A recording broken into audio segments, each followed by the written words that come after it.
நீங்கள் பார்த்துக் கொண்டிருப்பது உங்கள் விஜய்.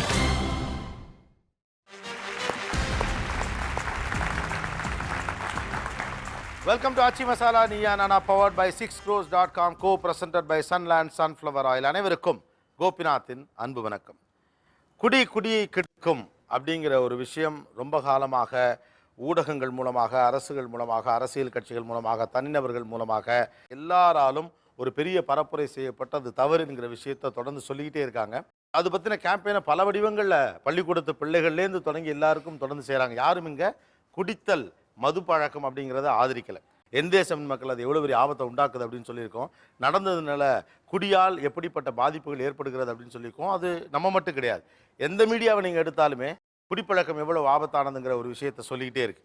ஒரு பக்கம் குடிக்காதீங்க குடிக்காதீங்க குடிக்காதீங்கன்னு சொல்லிட்டு இருக்கிற அதே நேரத்தில் இன்னொரு பக்கம் ரியாலிட்டி யதார்த்தத்தில் வேற மாதிரி இருக்குது. இங்கே மட்டும் இல்லை, உலகம் முழுவதுமே ஒரு மென்மையான குடிப்பழக்கம்னு சொல்லக்கூடிய, கேஷுவல் ட்ரிங்கிங்னு சொல்லக்கூடிய பழக்கம் தொடர்ந்து அதிகரித்து கொண்டே இருப்பதை பார்க்க முடியுது. இது எப்படின்னா, அந்த பூனை கண்ணை மூடிக்கிடுச்சுன்னா உலகமே இருட்டுங்கிற மாதிரி குடிக்காதீங்கப்பா அப்படின்னு ஒத்த வார்த்தையில் முடிச்சுட்டு போகிற விஷயமா தெரியலை. ஏன் குடிக்கிறார்கள், எதற்காக குடிக்கிறார்கள், இன்னைக்கு குடிப்பதற்கான காரணிகள் என்னவாக இருக்குது அப்படின்னு பல டைமென்ஷனில் நம்ம தேடி பார்க்குற போது தான் இது ஏன் வளர்ந்துக்கிட்டு போகுதுங்கிறதையும் நம்மளால் பார்க்க முடியுங்கிற ஒரு விஷயமா இருக்குது. உண்மையாக சொல்லப்போனால் இது கொஞ்சம் ஷாக் அடிக்கிற ஷோ தான். குடிக்கிறத பற்றி, அது ஏன் குடிக்கிறாங்க, குடிக்காதுன்னு தானே சொல்லணும், ஏன் குடிக்கிறீங்க, எதுக்கு குடிக்கிறீங்கன்னு அவங்கள கூப்பிட்டு விளக்கம் பண்ணிட்டுக்கிட்டு இருக்காங்களே தப்பு பண்ணுறவங்களே அப்படின்னு தோணலாம்.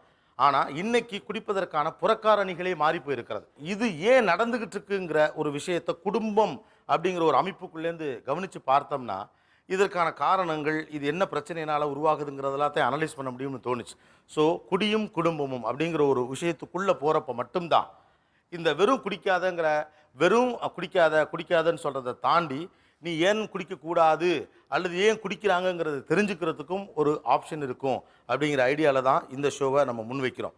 குடிக்கிறத ஒரு நாளும் ஆதரிக்க முடியாது, அது மாரலி தவறு, உடல் ரீதியாக தவறு, எல்லா வகையிலும் தவறு. ஆனால் ஏன் குடிக்கிறார்கள், உங்கள் எல்லாருக்கும் ஒரு தேங்க்ஸ் சொல்லணும்னு நாங்கள் ஆசைப்படுறோம். காரணம், இந்த மாதிரி ஒரு சப்ஜெக்டை துணிச்சலாக சபையில் வந்து பேசி அதன் மூலம் சமூகத்துக்குள்ளேயும் ஒரு இம்பேக்டை கிரியேட் பண்ணலாம், நம்மளை பற்றி 4 பேர் தப்பாக நினைப்பாங்களே அப்படிங்கிறது எல்லாத்தையும் விட்டுட்டு இந்த சப்ஜெக்டை நம்ம பேசலான்னு வந்ததுக்காக நீயா நானா உண்மையிலேயே உங்கள் அனைவருக்கும் நன்றி சொல்ல ஆசைப்படுகிறது.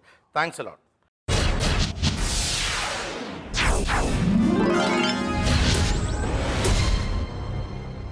ஃபர்ஸ்ட் நான் இந்த பக்கத்துலேருந்து ஆரம்பிக்கிறேன். சீரியஸாலாம் வேணாம், இன்றைக்கி கொஞ்சம் ஜாலியாகவே ஆரம்பிப்போம். ஃபஸ்ட்லேருந்து கொடுங்க, இவர்கிட்ட கொடுங்க.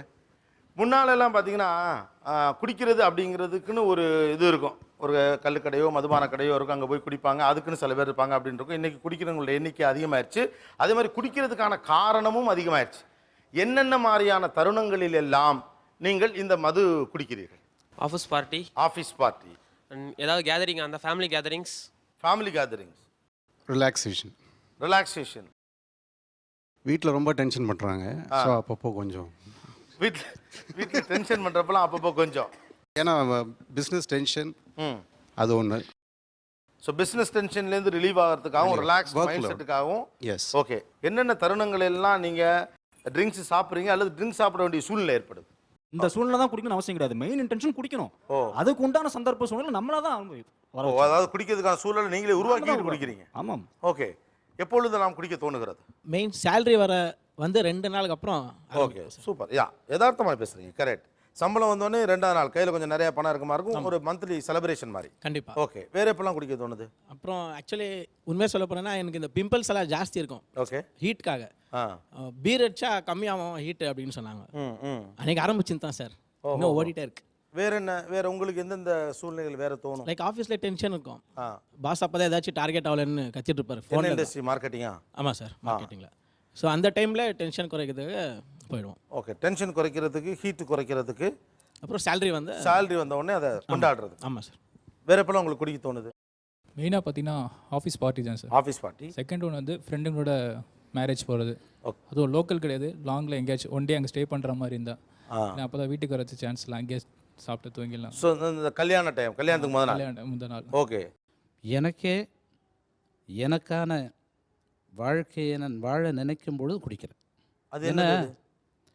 நான் குடும்பத்துக்காக உழைக்கிறேன், பெற்றோர்களுக்காக கஷ்டப்படுறேன், அலுவலகத்தில் இருக்கிறவர்களுக்காக நான் வந்து சில மேலதிகாரிகள் திட்டு வாங்குறேன். ஓகே, அப்போல்லாம் நான் குடிக்கிறவனே திட்டும் பொழுது வீட்டுக்கு வந்து ஒரு ஒரு நல்ல புத்தகத்தையோ அதாவது படித்த பிறகு மனைவி மக்கள் தூங்க போன பிறகு அதுக்கப்புறம் எனக்கான ஒரு வாழ்க்கை தேவைப்படுது, எனக்கான சந்தோஷம், உங்களுக்கான ஒரு பர்சனல் பர்சனல்.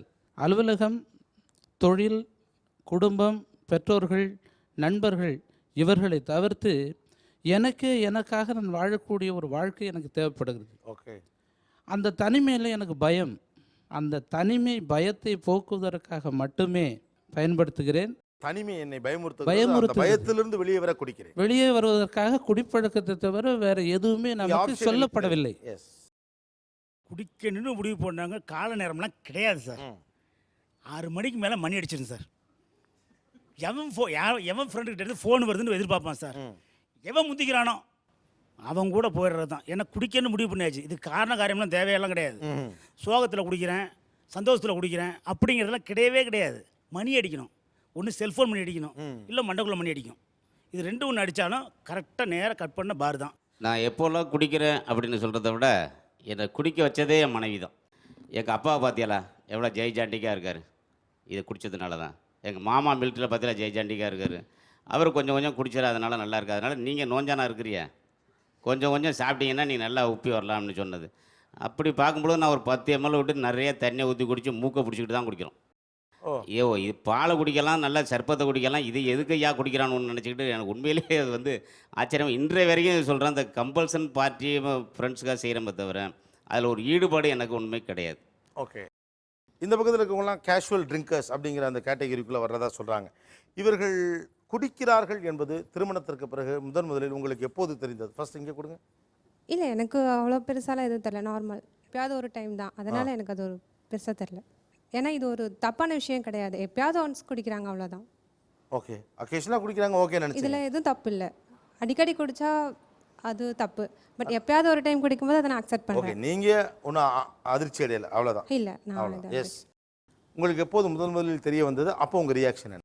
லவ் பண்ண ஒரு வாரத்திலே தெரிஞ்சிச்சு. ஒரு வாரத்திலே தெரிஞ்சிச்சு. ஆனால் நான் அதை வந்து அதிர்ச்சியாவோ இது எப்படி அவர் மேலே ஃபோக்கஸ் பண்ணி மாற்றுறது அதெல்லாம் யோசிக்கல. ஓகே. குவைட்டாக இருந்தேன்.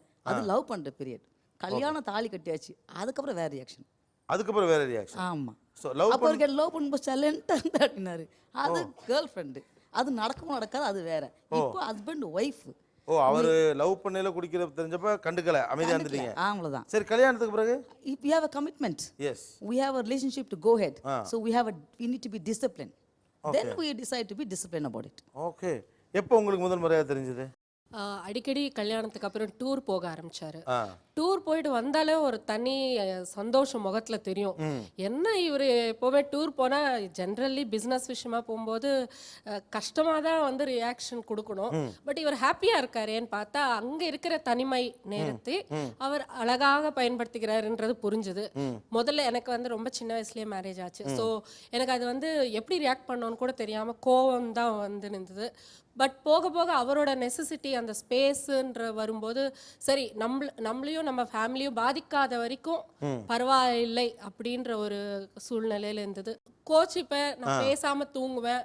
அவர் சைலண்டா வந்து அப்பதான் எனக்கு எது பிடிக்குமோ அது வாங்கின்னு வந்து ப்ளீஸ் பண்ண ட்ரை பண்ணுவாரு. அப்படி இருக்கும்போது இதெல்லாம் ட்ராமா பண்றாருன்ற மாதிரி இருக்கும். பட் போக போக அவரோட ரியாக்ஷன்ஸும் மாற ஆரம்பிச்சதுனால எங்களுக்குள்ள ஒரு நல்ல அண்டர்ஸ்டாண்டிங் வர ஆரம்பிச்சு. ஓகே. எஸ். அப்போ நாங்கள் 4 பேர் கொடைக்கானல் போயிருக்கும் போது அப்போது அப்போ தான் முதல்ல அவர் குடிக்கிறது எனக்கு தெரியும். அதுக்கு முன்னாடி எனக்கு எதுவும் தெரியாது. எங்களுக்கு அரேஞ்ச் மேரேஜ் தான்.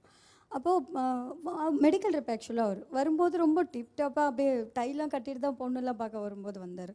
அப்போ முதல்ல நான் பார்க்கும்போது எனக்கு ரொம்ப ஷாக்காக இருந்துச்சு. எங்கள் வீட்டில் அப்பாக்கெலாம் அந்த பழக்கம்லாம் எதுவும் கிடையாது. அந்த மாதிரி இருக்கிறவங்க யாரும் அப்பாவுக்கு முன்னாடி நின்று கூட பேச மாட்டாங்க, பயப்படுவாங்க. இவர் பார்க்கும்போது எனக்கு கொஞ்சம் பயமாகவும் இருந்துச்சு. அப்பாலாம் எப்படி தெரிஞ்சால் என்ன பண்ணுவாங்களோ அப்படிங்கிற பயம் ஒன்று உள்ளுக்குள்ளே இருந்துச்சு. உங்களுக்கு பயமாக இருந்துச்சு, வீட்டுக்கு தெரிஞ்சால் என்ன ஆகுமோ அப்படின்னு பயமாக இருந்துச்சு. தமிழில் முதல் முறையாக குடிக்கிறவர்கள் ஏன் குடிக்கிறார்கள் என்கிற நீள அகலம் குறித்த சமூகத்திற்கு தேவைப்படும் ஒரு முக்கியமான விவாதத்தை இன்றைக்கு நீயா நானா நடத்தி கொண்டிருக்கிறது. இதனுடைய அதிர்வலைகள் தொலைக்காட்சிக்கு வெளியேயும் ஒரு சமூக விவாதத்தை எழுப்பும் என்று நம்புகிறோம். தொடருவோம் ஒரு சிறிய இடைவேளைக்கு பிறகு. இது Aachi masala Neeya Naana powered by 6crores.com, co-presented by Sunland Refined Sunflower Oil.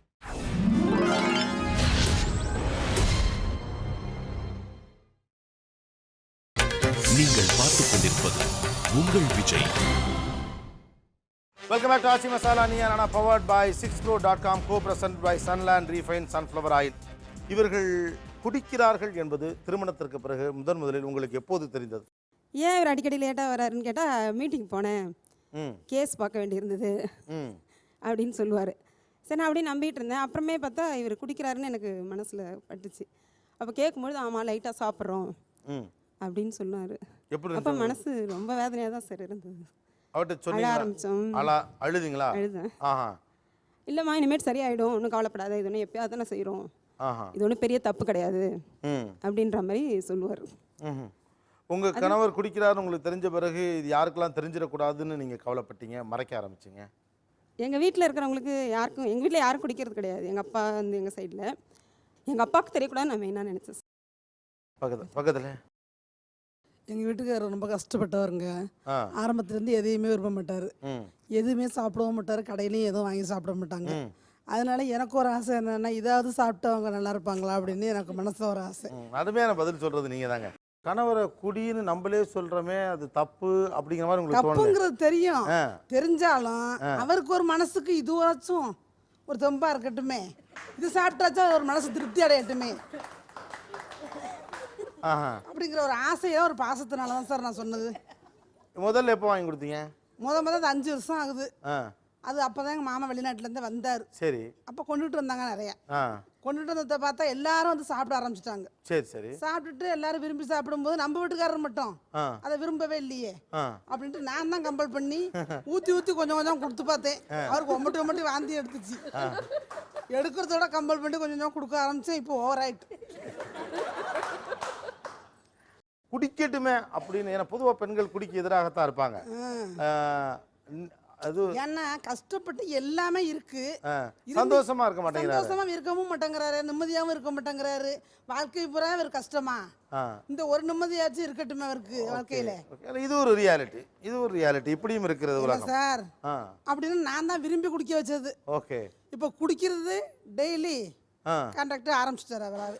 ஓ, நீங்க எந்த ஊரு? கண்டிதம்பேட்டை, மன்னார்குடி பக்கத்துல. மன்னார்குடி பக்கம். Okay okay okay. இது ஒரு இன்னொரு முகம்.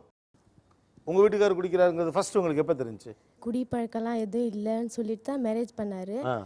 அதுக்கப்புறம் 1 இயர் போச்சு. அப்புறம் எதுவும் எனக்கு மூமெண்ட்ஸ் பண்ணுற எதுவும் தெரியாமல் இருந்துச்சு எனக்கு குடிக்கிறதெல்லாம். ஃபர்ஸ்ட் ஆஃப் ஆல் அவர் எப்போ குடித்தாருன்னா அவர் டேடித்து வந்து வாட்சி காணாமல் போயிடுச்சு. அப்போ தான் தெரிஞ்சுது. அன்றைக்கி நைட்டு ஓவராக குடிச்சிட்டு வீட்டுக்கு வந்தார். ஓ, அப்போதான் அந்த ஃபீலிங்கில் குடிச்சிட்டாரு. அன்றைக்கி அடியே வந்துச்சு சார், எனக்கு அடியே இருந்துச்சு வீட்டில். அது விழுந்திருக்குன்னு தெரியும், அதுக்கு தான் அடி விழுந்துச்சு. அப்படி அடிச்சிங்களா? ஸோ அவர் பெருமையாக சொல்லிட்டாரு. நான் எது சொல்கிறது இல்லை, நீங்கள் சொல்லுங்க. அடிச்சேன் 4 அடி அடிச்சேன். எப்படி அடிச்சீங்க? அடிச்சு கையால தான் அடிச்சேன். தண்ணி அடிச்சிருக்காரு, எங்க கோவத்துல அடிச்சிட்டீங்க. ஆமா. ஓகே. பக்கத்துல கல்யாணம் ஆனதுக்கப்புறம் 3 மந்த்ஸ் கழிச்சு கொடைக்கானல் போயிருந்தோம் நாங்கள் ஃப்ரெண்ட்ஸோட. போயிட்டு வந்தோம். அவங்க வந்து அடுத்த ரூம், நாங்கள் வந்து ஃபர்ஸ்ட் ரூம். அதுக்கப்புறம் இவங்கெல்லாம் கொஞ்ச நேரம் கழிச்சு வந்து அவங்க ரூமுக்கு போக ஆரம்பித்தாங்க. என்னன்னு கேட்டால், என்ன எதுக்காண்டி போகிறீங்க, இந்நேரத்துக்கு ஏன் போகிறீங்க அப்படின்னு கேட்டால், அப்போ தான் சொன்னார், இல்லை நான் சும்மா போய் ஃப்ரெண்ட்ஸை பார்த்துட்டு வரேன் அப்படின்ட்டு. சரி, நான் அப்புறம் போனதுக்குமே உடனே திரும்பி வந்துட்டார். சரி, இப்போ பேசிகிட்டு இருக்க வேண்டியதானே, ஏன் திடீர்னு வந்தீங்க அப்படின்னா. அப்போ தான் சொன்னா, இல்லை அவங்கெல்லாம் தண்ணி அடிக்க போகிறாங்க அப்படின்னா. நீங்கள் அடிப்பீங்களான்னு கேட்டேன். இல்லை நான் அடிக்க தான் போனேன், என்னையே திருப்பி அனுப்பி விட்டுட்டாங்க வேணான்னு சொல்லிட்டு அப்படின்னு சொன்னாங்க.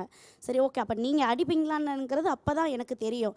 இல்லை நான் அடிப்பேன், ஆனால் எப்போயாச்சும் ஒரு தடவை அடிப்பேன், ஃப்ரெண்ட்ஸோடு சேரும்போது ஒரு தடவை அடிப்பேன்ற மாதிரி பதில் சொன்னார். ஆனால் அன்னைக்கு கோவம் வந்துச்சு, அழுதேன், பேசவே இல்லை. அதுக்கப்புறம் வந்துட்டு இல்லை. அந்த ஒரு நாள் வந்து நீங்கள் வந்து யோசிச்சிருக்கீங்க. ஆனால் அதுக்கப்புறம் எப்போ வந்து அந்த மீறி இருக்கீங்க? ஆஃபீஸ் பார்ட்டி தான் சார். அப்போ போயிட்டு வேறு வழி இல்லை, எல்லாருமே குடிச்சு தான் ஆகணுன்ற மாதிரி ஒரு இது. மனைவிக்காக குடிக்கக்கூடாது நினச்சாலும் கூட ஆஃபீஸ் பார்ட்டிங்கிற ஒரு சூழல் வரப்போ குடிக்கிற மாதிரி வேறு வழி கிடையாது. ஓகே. எங்கள் கல்யாணம் ஃபிக்ஸ் ஆனப்போ பிளான் பண்ண உட்காந்து பேசிகிட்டு இருந்தோம் எப்படி இந்த கல்யாணத்தை நடத்துறதுன்னு. அப்போ காக்டெயில் பார்ட்டின்னு வரும்போது அந்த நிமிஷமே எனக்கு தெரியும். ஸோ அந்த பேக்ரவுண்டில் குடி பழக்கன்றது ஒரு நார்மலான விஷயன்றது என்னுடைய மனசு அப்போ ஒத்துக்கிட்டு இருந்தது. ஷாக்கெல்லாம் ஒன்றுமே கிடையாது. ஓகே. பிளானிங்கில் நான் கூடவே இருந்தேன். ஸோ நீங்களே அந்த அரேஞ்ச்மெண்ட்ஸில் இருந்தீங்க? கூட இருந்தோம். உங்கள் கணவர் குடிப்பது உங்களுக்கு முதலில் எப்போது தெரிந்தது? ஒரு நாள் நைட் லேட்டாக வந்தாங்க, 12 ஆயிடுச்சு. நான் 9 ஃபோன் பண்ணி பார்த்துட்டே இருந்தேன். அவர் எடுக்கவே இல்லை. நைட் 12 லேட்டாக வந்ததுமே அவர் ஃபேஸை பார்த்தே தெரிஞ்சிருச்சு எனக்கு. ஸோ கோவம் வந்து பேசவே இல்லை. நைட் ஃபுல்லாக அழுதுகிட்டே இருந்தேன். சரி வீட்டுக்கு தெரிஞ்சிருச்சுன்னா எங்கள் வீட்டிலலாம் அவர் குடிக்கவே மாட்டாங்க அப்படின்னு நினச்சிட்டு இருந்தாங்க. ஸோ வீட்டில் தெரிஞ்சதுன்னா தப்பாக நினச்சிக்குவாங்க அவரை பற்றி. அவர் மேலே ஒரு நல்ல மதிப்பு வச்சு அவர் மேலே இமேஜ் போயிடும். அதனால அவர் குடிச்சிருக்காரு அப்படின்னு தெரிஞ்சா என்ன திட்டுவீங்க? யாரும் மதிக்க மாட்டாங்க, என் அண்ணன் தம்பிங்கெல்லாம் யாரும் உங்களை மதிக்க மாட்டாங்கன்னு தான் சொல்லுவேன். அறிவில்லையா உங்களுக்கு? அதான் கேட்குறேன். அறிவில்லையான்னு. அறிவில்லையா? வேற என்ன சொல்லுவாங்க? குடிச்சாலாம் இந்த பக்கம் வரக்கூடாது அப்படிமா. எஸ். 96 மேரேஜ் ஆச்சுங்க சார். 2000 தான் சார் தெரியும். 4 வருஷம் மெயின்டைன் பண்ணியிருக்காரு. ஓகே. அது முதல் முறையாக தெரிஞ்சப்போ உங்கள் ரியாக்ஷன் என்ன? சாப்பிட தோணாது. இப்பயும் வந்தாலும் எனக்கு சாப்பிட தோணாது. சாப்பிட்டாலும் சாப்பிட்ட மாதிரி தெரியாது எனக்கு. முதல் முறையாக தெரிஞ்சப்போ நீங்கள் என்ன சொன்னீங்க அவர்கிட்ட? என்ன பேசுனீங்க? திட்டிங்களா, அழுதிங்களா, அடிச்சிங்களா, கோச்சிக்கிட்டீங்களா? கோச்சிக்கிட்டோம் சார். கோச்சிக்கிட்டீங்க. கோச்சிக்கிட்டு என்ன பண்ணீங்க? நான் சாப்பிட்லைங்க சார். அதே கிச்சனில் இந்த பக்கம் அவங்க வந்து ஃப்ரை பண்ணிகிட்டு இருக்கும்பொழுது பின்னாடி இந்த பக்கம் பாட்டிலை ஓப்பன் பண்ணி கலக்கிறது அவங்களுக்கு தெரியவே தெரியாது சார். அவ்வளோ இன்னசென்ட்டாக தான் அவங்க வந்திருக்காங்க. அவங்களோட ரியாக்ஷனை நான் முதல்ல சொன்னதும் ரீசனாக தான். அவங்க கண்ணில் ஒரு கலக்கமும் மனசு நிறைய ஒரு வலியும் இருந்துக்கிட்டே தான் இருக்குது. தட்ஸ் வாட் நான் முதல்ல உங்கள்கிட்ட நான் சொன்னேன். ஏன் உங்கள் கண்ணில் எப்போதுமே கண்ணீர் கோர்த்துருக்கு. அவர் வந்து ரொம்ப விளையாட்டாக ஏதோ சகஜமாக நீங்களும் ஏற்றுக்கிட்ட மாதிரியான ஒரு வார்த்தைகளை தான் முன் வைக்கிறார். ஆனால் உங்கள் கண்ணில் ஒரு கண்ணீர் கோர்த்த மாதிரியான ஏன் உங்களுக்கு அந்த வலி இருந்துக்கிட்டே இருக்குது?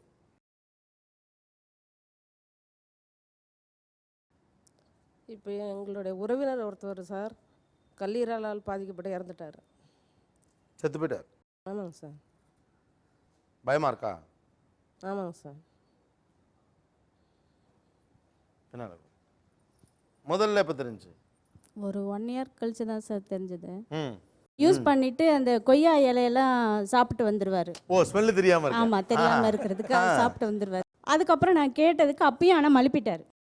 அது இல்லை, ஒன்றும் இல்லை, சும்மா கேன்டீனுக்கு போனேன் சாப்பிட்டு வந்தேன்னு சொல்லி மழுப்பிட்டார். பட் அவர் குடிச்சாருன்னு தெரிஞ்சதுமே உடனே நான் அழுதேன். 2 நாள் 3 நாள் கூட சாப்பிடாம இருந்திருக்கேன். ஆனால் அவரும் சாப்பிட மாட்டார். நான் சாப்பிடலன்னா அவரும் சாப்பிட மாட்டார். ஆனால் எங்கள் மாமியார் இருந்ததுனால எனக்கு வந்து வெளிப்படையாக எதுவும் அவர்கிட்ட கேட்கவும் முடியல, சண்டை போடவும் முடியல. உங்கள் கோவத்தை வந்து சாப்பாட்டில் மட்டும் வெளிப்படுத்த முடியல. சாப்பாட்டில் மட்டும் தான் கோவத்தை காட்ட முடியும். ஆமாம் சார். ஓகே. எஸ். பக்கத்தில் ஒரு கல்யாணம் ஆகி ஒரு 3 மாதம் கழிச்சு சொன்னாங்க சார். குடிச்சிட்டு வந்தாங்க. தெரியாது சார் அவங்க குடிச்சிட்டு வரதே. குடிச்சிட்டு வரும்போது பீடா போட்டு வருவாங்க. ரொம்ப நாள் கண்டுபிடிக்க முடியலை. அதுக்கப்புறம் பாத்ரூம் போயிட்டு வந்தால் கண்டுபிடிச்சல சார். பாத்ரூம் போயிட்டு வந்தப்போ அந்த நம்ம உள்ளே போனாக்கா தெரியும் சார், அந்த ஸ்மெல் வரும். குடிக்கல சொல்லிகிட்டு இருப்பாங்க. குடிச்சிட்டு வரதே தெரியாது. அதுக்கப்புறம் கண்டுபிடிச்சிட்டேன் சார். ஃப்ரெண்ட்ஸுங்களுக்காக போனேன். என் சூழ்நிலை என்னோட இது எல்லாமே எல்லாமே தோல்வியாக ஆகிட்டு இருக்குது. நான் இவ்வளோ கஷ்டப்பட்டு அதனால சூழ்நிலை காரணமாக தான் குடிக்கிறேன் அப்படின்னு ஒரு சமாதானம் சொல்லிடுவார். இந்த 3 வருஷம் கழிச்சு ஒரு ட்ரிப்பு பாத்ரூமில் வந்து வாந்தி எடுத்தேன். அன்றைக்கி தான் மாட்டினேன். ஓகே. வாந்தி எடுத்தோன்னு வீடே நாரிடுச்சு. அன்னைக்கு என்ன பண்ணாங்க? பாத்ரூமில் வாந்தி எடுத்து நார் அடிச்சப்ப சார் 2 சட்டை காலரை பிடிச்சி செவுத்துல ஒரு நெத்துனாங்க பாருங்க சார். ஆனால் பார்த்தாப்புல ஒன்றுமே தெரியலையேங்க. ரொம்ப சட்டை காலரை பிடிச்சி செவத்தோடு நச்சுட்டாங்க. அப்படியா? பாத்ரூம்லேயே சார். இப்படி தான் மட்டும் லேட்டாக வருதா கேட்டால் அங்கே போனங்கிறது இங்கே போகிறது கவலைப்படுறன்றது தோல்விங்கிறது. என்ன தோல்வி? இதான் தோல்வியா?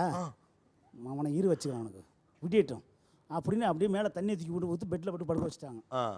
அதுவே எனக்கு தெரியாது. ஓ, கண்டிஷனே வேற. ஆமாம் ஆமாம். விடிந்த பிறகு நடந்தது என்ன? அப்போ ரொம்ப அவமானமாக இருக்குது சார். அந்த மூஞ்சில் முழிக்கிறதே கஷ்டமாக இருக்கும். ரொம்ப ஆனால் ரொம்ப வருத்தப்பட்டிருக்கேன் அதுக்காக. பெண்கள் முதல்ல தன்னுடைய குடும்பத்திற்கு அது தெரிந்துவிடக்கூடாது, தெரிந்தால் தன்னுடைய கணவனின் கௌரவம் பாதிக்கப்படும் அப்படிங்கிறதும், பிள்ளைகள் எதிர்காலத்தில் அப்பா பார்த்து கெட்டு போயிருமோங்கிற அச்சம், கணவருக்கு உடம்பு சரியில்லாமல் போயிருமோங்கிற கவலை, இதை தாண்டி சில இன்னைக்கு இருக்கக்கூடிய நியூ ஜென்ரேஷன் அந்த மாதிரியான கேட்டகரியில் இருக்கவங்க இட்ஸ் ஓகே, நீ அக்கேஷனில் தான் குடிப்பேன்னா லிமிட்டை தாண்டாதான் அக்செப்ட் பண்ணுற சில மனநிலையும் இருக்குது. ஒரு கட்டத்தில் எக்ஸ்ட்ரீமில் கோவத்தில் பலார்னு புருஷனை அடித்த சம்பவங்களே பார்க்க முடியுது. ஆக பெண்கள் அட்மிட் பண்ணலை, மெஜாரிட்டி பெண்கள் இதை அட்மிட் பண்ணலை. அட்லீஸ்ட் நீ அக்கேஷனல் ட்ரிங்கர்னா என் கண்ட்ரோலுக்குள்ளே நீ இருக்கியா அப்படின்னு மட்டும் நான் பார்த்துக்கிறேன் அப்படிங்கிற ஒரு இடத்த நோக்கி அவங்க நகர்ந்துருக்காங்க. இந்த குடித்தது தெரியாமல் மறைக்கிறதுக்காக நீங்கள் பண்ணுற அந்த தில்லாலங்கடி வேலைகள்லாம் என்னென்னலாம் பண்ணி மறைப்பீங்க? ரொம்ப தலைவலியாக இருக்குது, நான் படுத்துக்கிறேன் அப்படின்னு சொல்லிட்டு வயலண்ட்டாக படுத்துக்கிறேன். வந்த வாக்கில் அப்படியே போய் படுத்துறது. ஓகே. மத்தியானத்தில் போய் ட்ரிங்க்ஸ் பண்ணுவோம். சரி. ஸோ வீட்டுக்கு லேட்டாக வருவோம். ஓ, டைம் எடுக்கும். டைம் எடுக்கும். நான் பொறுத்த 25 கிலோமீட்டர்ஸ் அப் போனோம். சரி.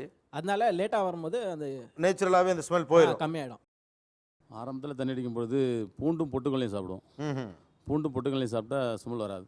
அதுக்கு அந்த குடிநாத்தத்தை தாங்கிடலாம், எவனுக்கிட்ட வர மாட்டான்.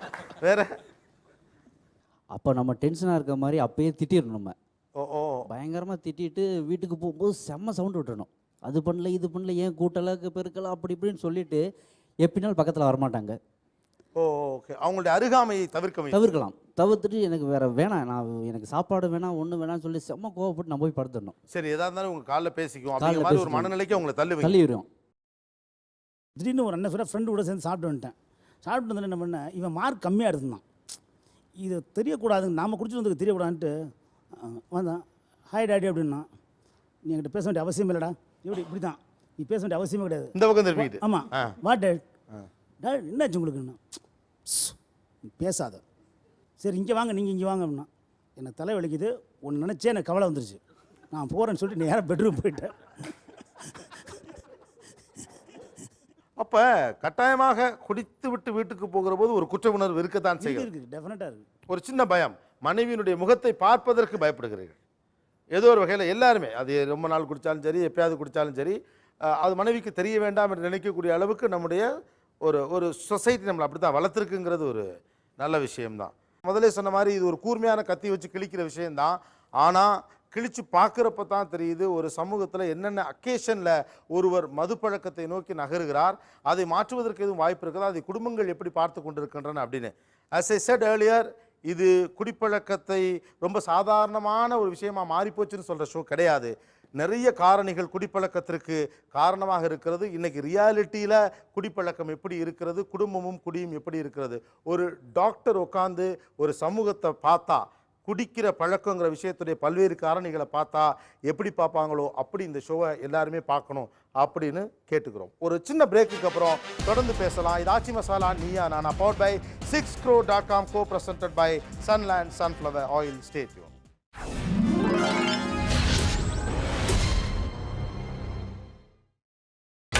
நீங்கள் பார்த்துக் கொண்டிருப்பது உங்கள் Vijay. Welcome back to Aachi masala Neeya Naana, powered by 6crore.com, co-presented by Sunland Sunflower Oil. ஒரு சமூகத்தில் குடிப்பழக்கம் என்பது ரொம்ப இயல்பானது போன்ற ஒரு தோற்றத்தை நோக்கி நகர்ந்து கொண்டிருப்பதற்கு என்ன காரணம், என்னென்ன புறக்காரணிகள் இன்றைக்கு குடிப்பது வாழ்வினுடைய ஒரு பகுதி என்பது போன்ற மனநிலையை சிலருக்கு ஏற்படுத்தி விட்டது அப்படிங்கிற ஒரு விஷயம் பற்றி, அதோடைய டீட்டெயில் பற்றி பேசிகிட்டு இருக்கோம். நிறைய விஷயங்கள் சொன்னீங்க. எப்படிலாம் குடிச்சிட்டு வீட்டுக்கு வரும்போது அது குடிக்காத மாதிரி நடிக்கிறது அப்படிங்கிறதெல்லாம் ஒரு பக்கம் சொல்லிட்டு வந்தீங்க. இன்னொரு பக்கம் இன்றைக்கி வந்து அது ரொம்ப கேஷுவலாக மாறிக்கிட்டு இருக்குது அப்படிங்கிற மாதிரி ஒரு விஷயங்களும் நீங்கள் சொன்னீங்க. இன்றைக்கி இருக்கக்கூடிய இந்த நவீன இந்தியாவில் இது எந்த அளவுக்கு ஒரு கேஷுவலான விஷயமாக மாறிவிட்டது, அது உங்களுக்கு தருகிற பலன் என்ன? ஆக்சுவலாக பார்த்தீங்கன்னா நிறைய மீட்டிங் கொடுத்துருப்போம் பிஸ்னஸ் படியாது. ஸோ அவரோட வீக்னஸ் என்னன்னு பார்ப்போம். நார்மலாக மேஜராக எல்லாருமே குடிக்கிறாங்க, இப்போதைக்கு எல்லா இடத்துலையும் குடிக்கிறாங்க. ஸோ அதில் அவரை டச் பண்ணலான்னு சொல்லிட்டு அவர் ஏதாவது ஒரு பார்ட்டி கூட்டு போயிடுறது. ஸோ அங்கே வச்சு அவர் குடிக்க விட்டால் நெக்ஸ்ட் டே அவர் நம்ம ஃப்ரெண்ட் ஆகிடுவார். வேலையை சாதிக்கிறதுக்காகவும் நான் குடிக்கிறேன். ஓகே, நட்பூட்டத்தை உருவாக்குதல், வேலையை சாதித்துக் கொள்ளுதல். அப்புறம் பார்த்தீங்கன்னா ஹையர் அஃபிஷியலை வந்து நம்ம கிரிட்டிசைஸ் பண்ணுறது நேராக ஒரு ஃபங்க்ஷன் வரும்போது, அவங்களுக்கு ஒரு ரிட்டையர்மெண்ட் ஃபங்க்ஷனோ இல்லை ட்ரான்ஸ்ஃபர் ஃபங்க்ஷனோ வரும்போது அவங்கள நையாண்டி பண்ணி ஒரு கவிதை படிக்கிறதுக்கு டப்புன்னு ஒரு கட்டிங் வச்சுருவோம் சார். அந்த மாதிரி வந்து ஸோ மேலதிகாரியை திட்டணும் அப்படின்னா ஒரு சின்ன துணிச்சல் வரணும் அப்படிங்கிறதுக்கு. ஆமாம், துணிச்சலுக்காக போடுவோம் சார். அது மாதிரி போட்டு ஒரு கவிதை படித்தப்போ அவங்களுக்கு கொஞ்சம் உரைக்கும். அப்போ தான் ஓகே. ஸோ நம்ம தப்பு பண்ணுறது அவங்களை உரைக்க வைக்கிறதுக்காக பயன்படுத்துவோம் சார். நம்ம விட அதிகாரத்தில் இருப்பவர்களிடம் பேசுவதற்காக குடிக்கிறீர்கள். ஆமாம் சார். ஒருத்தர் சொன்னார், ஒரு மார்க்கெட்டிங் மீட்டிங்னா நான் என்னுடைய வியாபாரத்தை சாதிச்சுக்கிறதுக்கு அது பயன்படுது அப்படின்னு. அது மாதிரி இன்னைக்கு இது எவ்வளவு பரவலாக சாதாரணமான ஒரு விஷயமா மாறிடுச்சு, அதே சேம் டைம் அது உங்களுக்கு என்ன பலனை தருது? சார் இது வந்து நான் ஒரு ஸ்ட்ரெஸ் மேனேஜ்மெண்ட்டாக யூஸ் பண்ணிக்கிறேன் சார். ஸ்ட்ரெஸ் மேனேஜ்மெண்ட்டாக யூஸ் பண்ணுறீங்க. சம்டைம்ஸ் வந்து ஆஃபீஸில் ரொம்ப ஒர்க் ப்ரெஷர் இருக்கும். ஸோ எனக்கு வந்து என்ன பண்ணுறதுனே தெரியாது. லேட் நைட் உக்காந்துட்ருப்போம், ஒர்க் பண்ணிகிட்ருப்போம், மைண்ட் டார்ச்சர் ஜாஸ்தியாக இருக்கும். ஸோ அந்த மாதிரி டைமில் வந்து ஒரு லார்ஜ் சாப்பிட்டுன்னு வச்சுங்களேன், ஐ ஃபீல் எனக்கு வந்து கொஞ்சம் கம்ஃபர்டபுளாக இருக்கிற மாதிரி, என்னோடய ஸ்ட்ரெஸ் ரிலீவ் ஆன மாதிரி I have a feel. Okay, ஒரு ஸ்ட்ரெஸ் ரிலீவராக இது பயன்படுறதா நம்புறீங்க? ஒன்று வந்து நார்மலாக பிஸ்னஸில் பார்த்தீங்கன்னா எல்லாருமே எல்லாத்தையும் சொல்லிட மாட்டாங்க எல்லா இடத்துலையும். அவங்ககிட்ட போட்டு வாங்குறதுக்கு இது ஒரு இடம். ஓகே. அவங்களோட கொடுத்துட்டு கொஞ்சம் நேரம் பேசிக்கிட்டே பேச்சு வாக்குலேயே வாங்குறது. ஸோ ஒருத்தர்ட்டேருந்து இன்ஃபர்மேஷனை கேதர் பண்ணுறதுக்கு இது உங்களுக்கு பயன்படுறதா நம்புறீங்க? ஆமாம். ஓகே, வேற? என் தம்பி சொல்லுவான், தண்ணி அடிக்கலைன்னா நம்ம டிரைவர் ஆக்கிக்கிறாங்க. டாக்ஸியில் கார் ஓட்டிட்டு போகும்போது நம்ம டிரைவர் ஆக்கினா இவனும் பின்னாடி உட்காந்துட்டு மாட்டினா நான் குடிக்காதான் ஓட்டிட்டு வரணும், என்ன வாட்ச்மேன் ஆகிடுவாங்க. ஓகே, யார் வராங்கன்னு பார்த்து சேஃபாக கொண்டு போய் விட்டு வரதுக்கு. அது ஃப்ரெண்ட்ஸ் மத்தியில் ஓகே, பட் அது நம்ம ஒரு தள்ளி வைக்கிறாங்கன்னா இட் டசன்ட் லைக் இட். ஒரு ஸ்டேட் பேங்க் இருக்குன்னு வச்சுக்கலாம். ஸ்டேட் பேங்கோட பார்ட்டியில் வந்து குடிக்க முடியாது. ஆமாம். ஆனால் கார்ப்பரேட் பார்ட்டிஸ்னாலே அதில் அஃபிஷியலாகவே ட்ரிங்க்னு ஒன்று வந்துடுது. அப்போ it is a part of the கல்ச்சர்னு அவங்களே சொல்கிறாங்க. அந்த பார்ட் ஆஃப் த கல்ச்சருக்குள்ளே பங்கெடுக்காமல் ஒரு ஜூஸோடு நிற்கிறவன் எப்படி அங்கே அன்ஃபிட்டான ஒரு ஆளாக பார்க்கப்படுகிறானா அப்படிங்கிறது என் கேள்வி. மதிக்க மாட்டாங்க. ஃபஸ்ட்டு மதிக்க மாட்டாங்க. கார்ப்பரேட் கல்ச்சரில் ட்ரிங்கிங் அப்படிங்கிறது எப்படி ஒரு நார்மலான விஷயமாக மாறி இருக்கிறது? அட்மினில் இருக்கேன் நான். ஒரு மீட்டிங் ஒன்று அரேஞ்ச் பண்ணுன்னா பை டிஃபால்ட் ட்ரிங்க்ஸ் எல்லாமே என்னால் அரேஞ்ச் பண்ண முடியாது. ஓகே, முடியாது. எங்களோட தாட் தான் அந்த மாதிரி. நாங்கள் என்ன ஃபீல் பண்ணுறோன்னா இது வந்து ஒரு சோர்ஸாக யூஸ் பண்ணிக்கலாம், நல்லா ஈஸியாக கம்யூனிகேட் பண்ணுறதுக்கு. ஏன்னா எங்களோட மைண்ட் வந்து ரிலீவ் ஆகுது. ஸோ நான் என்னோட மேனேஜர்கிட்ட தைரியமாக பேசுவேன், என்னோட ஆஃபீஸ் அசிஸ்டண்ட்டை தோல் மேலே கைப்பட்டுட்டு நான் பேசுவேன். ஆக்சுவலாக ட்ரிங்க்ஸ் பண்ணுறவங்க பார்த்தீங்கன்னா நிறையா கம்யூனிகேட் பண்ணிட்டு இருப்பாங்க சார், பேசிக்கிட்டே இருப்பாங்க. ஓகே, இதில் வந்து 2 விஷயம் இருக்குது. மேனேஜ்மெண்ட்டுக்கு நல்லதும் தெரியும், கெட்டதும் தெரிய வரும். ட்ரிங்க்ஸ் பண்ணுறவங்க வந்து அவங்கள மீறி தன்னிலை மறந்து பேச ஆரம்பிப்பாங்க. பேசும்போது அவங்க நம்ம கம்பெனியை பற்றி நம்ம மேனேஜ்மெண்ட்டை பற்றி என்ன நினச்சிருக்காங்கன்றது நல்ல விஷயமும் தெரியும், கெட்ட விஷயமும் தெரிய வரும். ஸோ நாங்கள் அப்போ தான் நூக் அண்ட் கார்னர்ஸ் தெரிஞ்சிக்க முடியும். ஸோ எல்லா எம்ப்ளாயிஸுமே என்ன ஃபீல் பண்ணுறாங்க நூக் அண்ட் கார்னர்ஸ் எங்களுக்கு தெரிஞ்சிக்க முடியுது. நல்லா ஃப்ரீயாக பேசுகிறாங்க. அது இல்லாமல் நான் வெறும் சாப்பாடு மட்டும் போட்டேன்னு வச்சுங்களேன், பஃபேல முதல்ல லைனில் தான் நிற்பாங்க, சாப்பிட்டு முடிப்பாங்க. அப்புறம் வந்து மேனேஜர் ஒன்று பேசுவார், அப்படியே எல்லாரும் தூங்குவாங்க, ரொம்ப டயர்டாக இருக்கும். காஃபி வரும், டீ வரும், சாப்பிட்டுட்டு கிளம்பி போயிட்டே இருப்பாங்க. டெஃபினட்டாக வந்து பாராட்டுறேன். ஏன்னா ஓப்பனாக இதை பற்றி சொல்கிறீங்க. நீங்கள் என்ன அசஸ் பண்ணுவீங்க? அதாவது என்ன இன்ஃபர்மேஷன் கேதர் பண்ணுவீங்க சார் இந்த மாதிரியான ஒரு பார்ட்டிஸில்? நார்மலாக மீட்டிங் போடும்போது every quarter every month meeting போடும்போது நார்மலாக என்ன ஆகுனா மேனேஜ்மெண்ட்டில் இருந்தோ இல்லை எங்கள் சைடில் இருந்தோ உங்களோட கிரிவன்சஸ் என்ன அப்படின்றத நாங்கள் கேட்போம். ஃப்ராங்காக சொல்லணும்னா ஒரு ட்ரிங்க்ஸ் பண்ணாத பர்சன் வாயே திறக்க மாட்டாங்க சார். ஸ்கூல் ஸ்டூடெண்ட்ஸ் மாதிரி உட்காந்துட்டே இருப்பாங்க. ஒரு ட்ரிங்க்ஸ் பண்ணோன்னே ஒரு சோஷியலிசம் பை டிஃபால்ட் அது கிரியேட் ஆகும்போது அவங்க மனசு விட்டு சொல்கிறாங்க. ஸோ டெஃபினட்டாக நாங்கள் நெகட்டிவ் இம்பேக்டாக அதை வந்து நெகட்டிவாக அவங்கள ட்ரீட் பண்ண போகிறதில்ல. எங்கள் மேலே ஒரு டிஃபால்ட் இருக்குது, அதை வந்து ஒருத்தர் ஒரு குற்றத்தை எடுத்து வச்சிருக்காரு. ஓகே, அதை எப்படி சரி பண்ணுறது அப்படின்ற பர்பஸ்க்காக தான் அதை நாங்கள் யூஸ் பண்ணுறோம். சரி, ஆல்கஹால் வந்து நாங்கள் ஒரு சோர்ஸாக யூஸ் பண்ணுறோம் அப்படின்றது குற்றச்சாட்டாகவே இருந்தால் கூட அந்த சோர்ஸ் மூலமாக நாங்கள் நல்லது செய்ய தான் பார்க்குறோம். நான் ஒரு சோஷியல் ட்ரிங்கிங்கான புறக்காரணிகள் என்னவாக இருக்குன்னு தேடிட்டு இருக்கேன். எதனாலாம் குடிக்கிறாங்க, அதனால தான் இந்த கேள்விகள் நான் கேட்குறேன். அவர்கிட்ட கொடுங்க. நீங்கள் ஹெச்ஆரா அட்மினில் இருக்கீங்கன்னு சொன்னீங்க. இன்றைக்கி இந்த கார்ப்பரேட் பார்ட்டிஸில் பெண்கள் எவ்வளோ குடிக்கிறாங்க? சும்மா தோராயமாலாம் சொல்லாதீங்க, கரெக்டாக உண்மையான விஷயம் சொல்லுங்கள். ஸோ 10% சொல்லலாம் சார். ஓகே, 10% வந்து டெஃபினட்டாக இருக்குது. அப்போ பெண்களையும் அது உள்ளே இழுக்குது சோஷியல் ட்ரிங்க்? டெஃபினட்டாக சார், பார்ட்டிஸ் கண்டிப்பாக. இது ஒரு கல்ச்சராகவே மாறிடுச்சு சார். அவர் சொன்ன மாதிரி கார்ப்பரேட் பார்ட்டிஸ் விதவுட் பூஸ் இருக்குது, ஆனால் அது ஃபேமிலி கெட் டுகெதர்ஸ் அந்த மாதிரி ஆகிடும். When it is an official party அந்த பார்ட்டிஸ் வந்து விதவுட் லிக்கர் இல்லை. ஆனால் என்ன ஆகும்னா இந்த பார்ட்டிஸில் வந்து குடிக்கிற லேடிஸை வந்து ஒரு மாதிரி பார்ப்பாங்க. அந்த டைமுக்கு it looks as if it's very normal, very காமன்ன்ற மாதிரி கூட இருக்கிற கலீக்ஸும் சரி, ஹெச்ஆர் அட்மின் அவர் சொன்ன மாதிரி எல்லாருமே நேச்சுரலாக எடுத்துப்பாங்க. பட் அடுத்த நாள் ஆஃபீஸில் it becomes a gossip. Like இது வந்து அவர் நேற்று குடிச்சா உனக்கு தெரியுமா, அவள் வந்து இந்த மாதிரி பேசினா, இதை சொன்னா அப்படின்ற மாதிரி it becomes a gossip element. அதனால 99% லேடிஸ் வந்து கார்ப்பரேட் பார்ட்டிஸில் ட்ரிங்க்ஸ் அவாய்ட் பண்ணுவாங்க. இவங்க எல்லாருமே இன்னைக்கு அக்செப்ட் பண்ணுறவங்களே அதை வந்து நாளைக்கு அதை ஒரு காசிப் ஃபேக்டராகவோ ஒரு ராங் எலிமெண்ட்டாவோ பார்க்குறாங்க. ஃப்ராங்க்லி ஸ்பீக்கிங், குடிகாரம் பேச்சு விடிஞ்சா போச்சுன்ற மாதிரி அங்கே பேசுகிறது முடிஞ்சு போச்சு. எங்களுக்கு என்ன வேணுமோ, எங்களுக்கு தேவையான இன்ஃபர்மேஷன் எங்களுக்கு கிடச்சிருச்சு, நாங்கள் அதோட மறந்துடுவோம். ஃபர்தராக என்ன ஸ்டெப் எடுக்கணுன்றது தான் பார்ப்போம். குடிக்காமல் இருக்காங்க இல்லையா, அவங்க தான் அதை காசிப்பிங் ஆக்குறாங்க. லேடிஸை வந்து ஃபார்மலாக இன்வைட் பண்ணுவாங்களே தவிர ஃபோர்ஸ் பண்ண மாட்டாங்க. ஏன்னா அங்கே வந்து என்ன வேணாலும் நடக்கலாம். They can be stalking. Ladies பொறுத்தவரை டபுள்லி கான்ஷியஸாக இருப்பாங்க. ஏன்னா நம்ம வந்து ரெகுலராக குடிக்க மாட்டோம், சடனாக குடித்து அதனால ஏதாவது ரியாக்ட் பண்ணி உளறிடுவோமோன்ற கான்ஷியஸ்னஸ் இருக்கும். ரெண்டாவது வந்து நம்ம நெக்ஸ்ட் டே வந்து men will feel that we are very easily approachable. அந்த கான்ஷியஸ்னஸ் கண்டிப்பாக லேடிஸ்க்கு இருக்கும். ஏன்னா குடிக்கிற பொண்ணுங்களை வந்து இந்த சொசைட்டி இன்னும் வெளிப்படையாக அக்செப்ட் பண்ணாததுனால என்னன்னா, ஓ இந்த பொண்ணு நம்ம கூப்பிட்டா வருவாடா பார்ட்டிக்கு அப்படின்னு அடுத்த நாள் கூட்டின்னு போகிற அந்த மேனேஜ்மெண்ட்டும் பேசும், கூட வந்த லேடிஸும் நம்ம கூட சேர்றதுக்கும் யோசிப்பாங்க. அதனால கார்ப்பரேட் பார்ட்டிஸில் 100% லேடிஸ் அவாய்ட் பண்ணுற கேசஸும் இருக்குது. குடிக்கிறவங்களும் ரொம்ப கான்ஷியஸாக இருப்பாங்க. பட் இவ்வளவு பயம் இருந்தும் இந்த கார்ப்பரேட் செட்டப்புக்குள்ளே இது ஒரு கல்ச்சராக போயிட்டதுனால குடிக்கக்கூடிய பெண்களின் சதவீதம் அதிகரிச்சிட்டு இருக்குன்னு நினைக்கிறீங்களா? Obviously sir. இது எப்படி ஆயிடுச்சு அப்படின்னா, அது ஒரு கல்ச்சராக ஒரு பியர் ப்ரெஷர்னால, லைக் நான் வந்து குடிக்கல அப்படின்னா ஓகே நீ வந்து ஆர்த்தடாக்ஸாகவே இருக்க, கன்வென்ஷனலாகவே, வை டோன்ட் யூ ஸ்விட்ச் to, you are also traveling abroad, you are also mixing with the clients from foreign, அங்கெல்லாம் லேடிஸ் குடிக்க சகஜம் அப்படின்ற ஒரு ஸ்பெக்ட்ரமை க்ரியேட் பண்ணுறாங்க.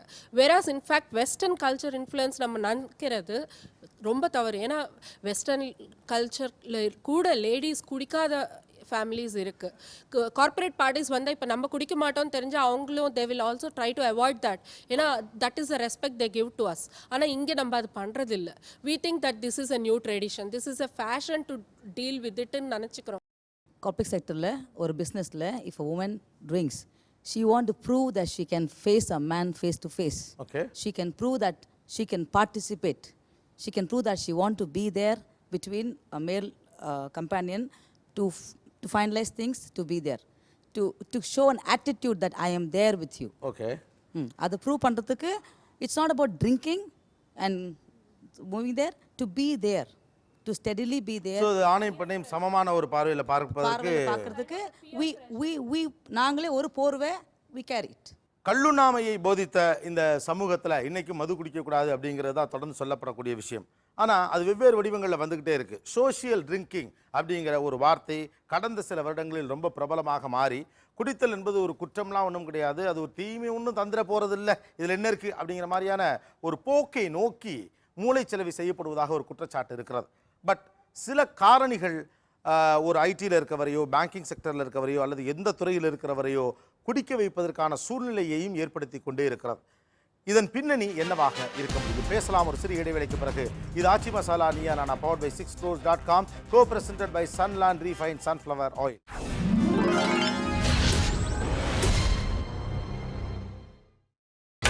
நீங்கள் பார்த்துக் கொண்டிருப்பது உங்கள் Vijay. Welcome back to Aachi masala Neeya Naana, powered by 6crores.com, co-presented by Sunland Refined Sunflower Oil. ஒரு பக்கம் ஹஸ்பண்ட்ஸ் இருக்கீங்க, இன்னொரு பக்கம் அவங்களுடைய மனைவிகள் இருக்கீங்க. இந்த குடியால் உங்களுக்குள் வருகிற சண்டை என்ன? ஆரம்பத்தில் சார் நான் அவருக்காக அவர் அன்னைக்காக குடிக்க சொன்னேன். இப்போது வந்து என்னென்னா அது ஓவராகி வாழ்க்கையில் முன்னாடி இருந்த இன்பம் இப்போ கிடையாது, முன்னாடி இருந்த அமைதியும் இப்போ கிடையாது. இதனால எனக்கும் அவருக்கும் ரொம்ப விரோதம் ஆயிட்டு.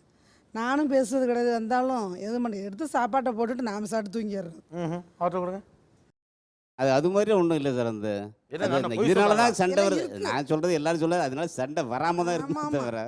பாவத்துக்காரங்களது பாவம் வந்தது மாதிரி எனக்கு ஆகி போயிட்டு தான் போனால் போது பாவம்னு இறக்கப்பட்டேன். அன்னைக்கு கஷ்டப்பட்டவர் கொஞ்சம் நல்லா இருக்கட்டுமேன்னு அந்த கஷ்டப்பட்டது பாவத்துக்கு இறங்குனது இப்போ எனக்கே அது துரோகமாயிட்டு. தண்ணி குடிச்சா என்னமே சண்டை போடுறதில்ல, அதனால நம்ம படுத்து தூங்கிடுறேன். தூங்கினா அதில் என்ன சார் நிம்மதி இருக்குது? வந்தோன்னா அவர் சைடு தூங்கிடுறாரு. அப்புறம் நம்மளுக்கு என்ன, பொம்பளைங்களுக்கு என்ன, நம்ம கஷ்டப்படுற இது கலருக்கு கஷ்டப்பட்டு என்ன பண்ணியா இருக்கிறதுல அது பழக்கி விட்டதுன்னா அவர் சார் ரொம்ப கஷ்டப்பட்டார்.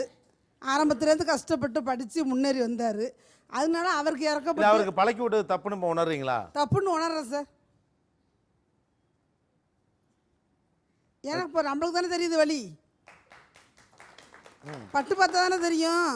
நீங்க எல்லாரும் கை தட்ட முடியாது. என்னமோ உங்க பொண்டாட்டிங்க எல்லாரும் உங்களை பழக்கி விட்ட மாதிரி எல்லாம் கை தட்டுறீங்க. ஓகே, என்ன சண்டை வருகிறது? They will take advantage to talk about us.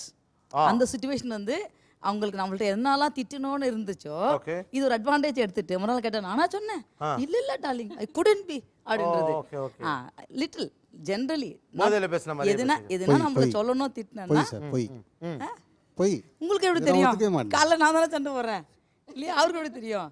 நெத்தியா நீங்கள் எப்படி சொன்னீங்க, நெத்தியா அப்படி சொன்னீங்கன்னா நானா சொன்னேன் இல்லையே அப்படின்னா உள்ளுக்குள்ளே நம்ம திட்டுறதுக்கு அவர் ஒரு வாரம் 10 நாள் பிளான் போட்டு வச்சிருப்பாரு.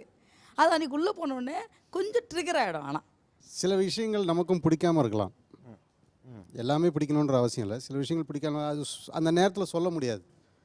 ஸோ இந்த மாதிரி ஒரு விஷயங்கள் உள்ளே போகும்போது அது தானாக வெளியே வந்துடுது. ஸோ அந்த நேரத்தில் நம்ம கொஞ்சம் பேசிடுறோம். அந்த மாதிரி பேசுகிறப்போ அது எவ்வளோ பெரிய சண்டையாக மாறிடுது. அப்போ நீ என்னை மதிக்கலை, நீ என்னை புரிஞ்சிக்கல, இப்போ தான் தெரியுது எனக்கு, அப்போ தான் அவங்கள பற்றி புரிஞ்சுக்குவோன்னு ஒரு பயம். ஒருவேளை இப்படிலாம் நம்மளை யோசிச்சிருப்பாரோ, நம்ம நடிச்சிருப்பாரோ கேட்டால் மறால் பார்த்தா நார்மல். இல்லை இல்லை, I am sorry, I could have told that you are so darling.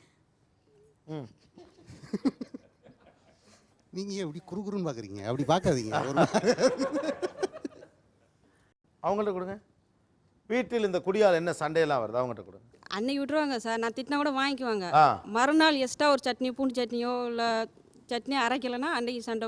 அந்த காரணத்தை வச்சு அன்னைக்கு பேசுவாங்க, மெக்கானிக்கல் பேசுவாங்க சார். 9 o'clockலேருந்து ஃபோன் பண்ணால் 12 o'clock வரைக்கும் வரவே மாட்டார் வீட்டுக்கு. மறுநாள் காலையில் 6 o'clock வர்றது. அந்த மாதிரி வீட்டுக்கு வர்றதுன்றது அதாவது ஃப்ரெண்ட்ஸோடு இருந்து அப்படியே ட்ரிங்க்ஸ் பண்ணிட்டு பேசிட்டு வீட்டில் ஒருத்தவங்க இருக்காங்க. வீட்டில் எவ்வளோ மாதிரியான சண்டை உருவாக்குது? பெரிய சண்டையாகும். ஒரு வாரம் கூட பேச மாட்டேன், நான் சாப்பிட மாட்டேன். 1 week வரைக்கும் கூட பேசாமலாம் இருந்திருக்கேன் நான் அவர்கிட்ட. அந்த ராத்திரி எவ்வளோ பயமாக இருக்கும்? பயமாக இருக்கும் சார். தனியாக இருக்கிறோம். நான் வந்து 2 o'clock வந்து எழுந்திரிச்சு பார்ப்பேன், மறுபடியும் 3 o'clock வந்து எழுந்திரிச்சு பார்ப்பேன், வந்துட்டாரா, ஒரு 4 o'clock, அது மாதிரி 1 hour once வந்து எழுந்திரிச்சு பார்ப்பேன். என்ன மாதிரி பயமாக இருக்கும்? அப்போ என்னெல்லாம் மனசில் ஓடும்? அப்படியே உயிரை கையில் பிடிச்சிட்டு இருக்கோம் அப்படின்ற மாதிரி இருக்கும்ல, அந்த மாதிரி ஒரு ஃபீல். ஆர்டர் கொடுங்க. குறைஞ்சபட்சம் இன்ஃபார்ம் பண்ணிட்டா என்ன? ஏன்னா ஏன் அங்கேயே இருக்கணும்னு தோணுது உங்களுக்கு? ஒரு நைட்டு முழுக்க வீட்டுக்கே வராமல் நண்பர்கள்ட்டே இருக்கணும்னு ஏன் தோணுது? இந்த டெசிஷன்ஸ்லாம் எங்களுக்கு எப்போ வரும்னா லேட் நைட் ஒரு 11:30 12 o'clock தான் வி ஃபீல் ஓகே கொஞ்சம் லெவல் தாண்டி போயிட்டோம், நம்ம இப்போ போக முடியாது அப்படின்னு வரும். ஸோ அந்த டைமில் வந்து எனக்கு டிஸ்டர்ப் பண்ண வேணான்ற எண்ணம் தான் எனக்கு இருக்குமே தவிர வேறு எதுவுமே இருக்காது. பட் உங்களுக்கு அந்த நேரத்தில் வீட்டில் பொண்டாட்டி தனியாக இருக்காங்களேன்னு தோணாதா?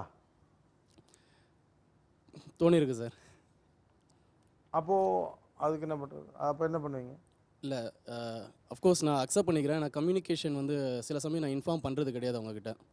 Okay, I feel sorry for that. ஏன்னா எனக்கே தெரியும் சார் சம்டைம்ஸ். ஏன்னா ட்ரிங்க்ஸ் பண்ணதுக்கப்புறம் எனக்கு இன்ஃபார்ம் பண்ணுறதுக்கு எனக்கு கொஞ்சம் பயமாக இருக்கும், ஒரு கூச்சமாக இருக்கும். ஃப்ரெண்ட்ஸ் கூட நான் இப்படி இருந்தேன், அளவுக்கு அதிகமாக போயிட்டேன், அவங்க எப்படி ரியாக்ட் பண்ணுவாங்க அப்படின்றது ஒரு பயம் இருக்கும். ஸோ அவங்க மனசுக்குள்ளே இருக்கிற பயம் நான் அக்செப்ட் பண்ணிக்கிறேன். வெளியில் போயிருக்காரு, ஆக்சிடென்ட் ஏதாச்சும் ஆயிருக்குமா, வேறு ஏதாச்சும் ஆயிருக்குமான்றது. நான் அவங்ககிட்ட அடுத்த நாள் இதை சகஜமாக்குறதுக்கு நீங்கள் எவ்வளோ சிரமப்பட வேண்டியிருக்கும்? ரொம்ப கஷ்டப்படணும் சார். ஃபர்ஸ்ட் திங் வந்து என் ஒய்ஃப் பேச மாட்டாங்க. அதை விட அவங்களுக்கு ஒரு பெரிய ஆயுதம் என்னென்னா என் பையன் இஸ் 3 years old. அவனே என்கிட்ட பேச மாட்டான். அந்த 1 week வந்து என்னால் வீட்லேயும் சரியாக கான்சென்ட்ரேட் பண்ண முடியாது, ஸோ ஆஃபீஸ்லேயும் சரியாக கான்சென்ட்ரேட் பண்ண முடியாது. எனக்கு நிறைய ப்ரெஷர்ஸ் இருக்கும், என்ன பண்ணுறது. ஓகே, வேறு யாருக்கு வீட்டில் இந்த சோஷியல் ட்ரிங்கிங்னால ப்ராப்ளம்? ஆரம்பித்தோன்னே அவளுக்கு ஒரு பயம் வந்துடும். ஆரம்பத்துலேருந்து முடிக்கிற வரைக்கும் ஒரு சின்ன திகிலாவே கூட தான் இருப்போம், சர்வ் பண்ணுவோம், எல்லாம் பண்ணுவோம். அவர் கம்பெனி இல்லைன்னா நம்மளாம் ஒரே ஒரு கிளாஸ் வச்சுக்கிட்டு பஜனை பண்ணுவோம். அது எப்படியாச்சும் அந்த மூமெண்ட் ஸ்மூத்தாக கடந்துருமான்ற ஒரு சின்ன பயம். எவ்ரி டைம் சிட் பண்ணாலும் ஒரு பயம் இருக்குது, இல்லைன்னு சொல்ல வரல. ஒரு 5 சிட்டிங் 6 சிட்டிங் போனால் பிரச்சனை இல்லாமல் தான் போயிருக்கோம். ஆனால் ஒரு சிட்டிங்கில் வர பிரச்சனை காலம் பூரா மைண்டில் இருக்கும் பாருங்கள். அது வந்து அடுத்த வாட்டி ஆரம்பிக்கும் போது ஒரு திகிலாவே இருக்கும். That hour of fear it is definitely there. Whatever big you make a small, it is little hard feeling தான் அந்த டைமில், வெரி பெயின்ஃபுல். வாடகை வீட்டில் இருப்போம் சார். நாங்கள் வாடகை வீட்டில் இருக்கும்பொழுது அக்கம் பக்கம் இருக்கிறவங்க வந்து இவர் வந்து சத்தம் போட்டு பேசினா, என்ன அவங்க வீட்டுக்கார் குடிச்சிட்டு வந்திருக்காரா அப்படின்ற மாதிரி நம்மளை கேட்கும்போது நமக்கு ரொம்ப மனசு சங்கடமாக படும். ஒரு வேலை காரியம் முதல் கொண்டு பாத்திரம் கழுவுறது கூட நம்மளை கேட்கும், என்னம்மா சரியில்லையா சாரு அப்படின்ற மாதிரி கேட்பாங்க. அந்த அளவுக்கு மனசு வந்து ரொம்ப பாதிக்கப்பட்டிருக்கும், மன உளைச்சலே இருக்கும். ஓகே, இவங்கள்ட்ட கொடுங்க. என்ன சண்டை வருது? சொல்லுங்கள். எங்கள் அப்பாவும் அண்ணாவையும் எப்போ பாரு திட்டிக்கிட்டே இருப்பார். வந்துடுறேன் அது அப்போ தான் அவங்கள திட்டி என்னை இன்னும் கோவப்படுத்துவார். அவங்கள திட்டா எனக்கும் கோவம் வரும். அப்போ தான் உங்கள் அப்பா பெரிய இதுவா அப்படி இப்படின்னு கண்ணா பின்னான்னு பேசுவார். அப்போ கண்டிப்பாக சண்டை வரும், பெரிய சண்டை வரும். அதுவே நம்ம இப்போ சிங்கிளாக இருக்கோம், டபுளாக இருக்கும்போது தான் அந்த தைரியம் வருது திட்டுறதுக்கு. ஏன்னா வேறு எங்களுக்குள்ளே தகராறு வர்றதுக்கு எதுவும் இருக்காது. நான் ஏற்கனவே சொல்லியிருக்கேன், டேக்கிங் த லிக்வர், நீ கம்முனு, உனக்கு ஏதாவது தோணுனா கூட நாளைக்கு கேட்டுக்கோ. முதல்ல இது இங்கே இருக்கும் யாரும் சொன்னாங்களா தெரியாது, முதல்ல இந்த விஷயத்தை அவங்க தான் ஆரம்பிப்பாங்க. அப்படி இருக்கும்போது அவங்க ஆரம்பிக்கும்போது நம்ம இன்னும் ஜாஸ்தி தான் பண்ணுவோம், இது சண்டை ஜாஸ்தி தான் வரும். ஸோ மேக்ஸிமம் அவங்ககிட்ட அட்வைஸ் பண்ணுறது, நான் அப்படி வரும்போது நீ சைலண்ட்டாக இருந்துரு, எப்போதும் பேசுகிற மாதிரி பேசு, சாதம் போடும்போது எப்போதும் சாதம் போடுற மாதிரி போட்டு அன்றைக்கி முடிஞ்சிரு, அடுத்த நாள் காலையில் கேட்டுக்கோ. இப்படிலாம் எந்த பொண்டாட்டியாலும் இருக்க முடியாது சார். நேச்சுரலி நீங்கள் குடிச்சிட்டு வந்திருக்கப்போ கோவமாகவோ ஏதோ இருப்பீங்க. அவங்க வந்து அவங்க கொஞ்சம் கோவமாக தான் வெளிக்காட்டுவாங்க, சண்டை தான் வரும். இது என்னமோ நீங்கள் குடிச்சதை ஒரு பக்கம் ஒதுக்கி வச்சுவிட்டு அவங்க சண்டையை கிளப்புறாங்கிற மாதிரியே தான் பேசுகிறீங்க. நம்ம வந்து தப்பு பண்ணிட்டோம், அதனால இந்த சண்டை போட்டால் ஜாஸ்தி தான் வரும், பக்கத்து வீட்டில் கேட்பாங்க, எதிர் வீட்டில் கேட்பாங்கன்றது வந்து மேக்ஸிமம் அதை கம்மி பண்ணுறது தான் பார்க்குறோம். அது கண்டிப்பாக குற்ற உணர்வு தான். உணர்வு பூர்வமாகவும் உண்மையாகவும் வார்த்தைகள் வெளிவந்து கொண்டிருக்கின்றன. ஒரு சிறிய இடைவேளைக்கு பிறகு மீண்டும் சந்திப்போம். இது Aachi masala Neeya Naana, powered by 6crores.com, co-presented by Sunland Refined Sunflower Oil.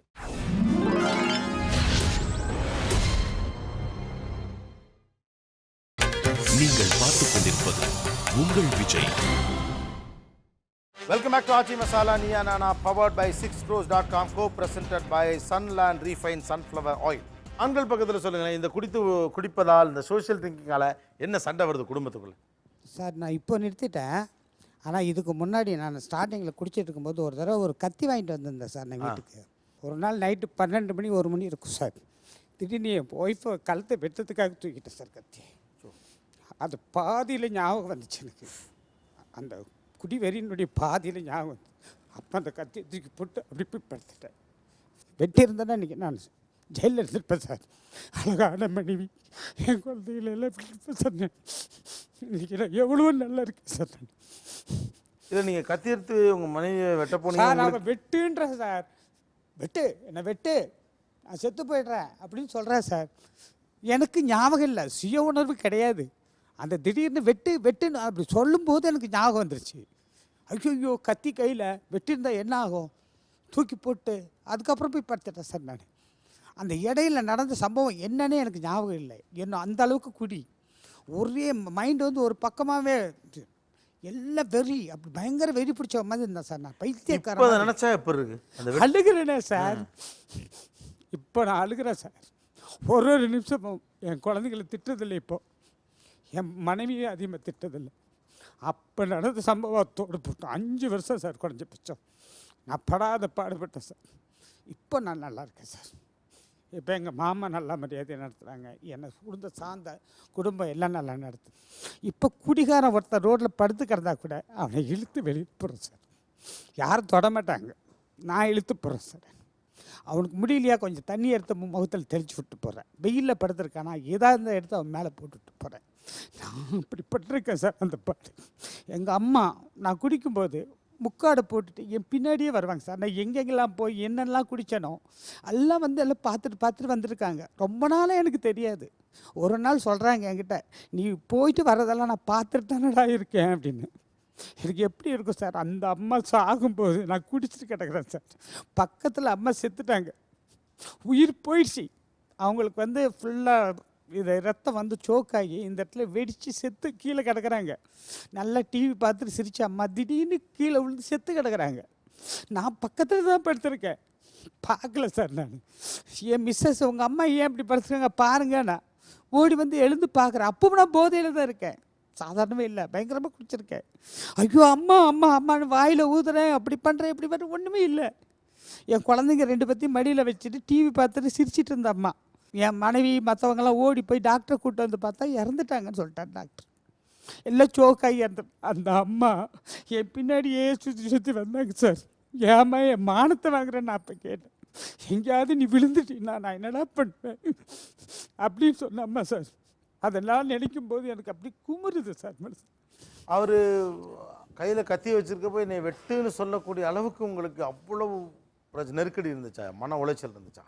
அவர் குடிக்க ஆரம்பித்ததுக்கப்புறம் என் மேலே ரொம்ப சந்தேகப்பட ஆரம்பிச்சிட்டார் சார்.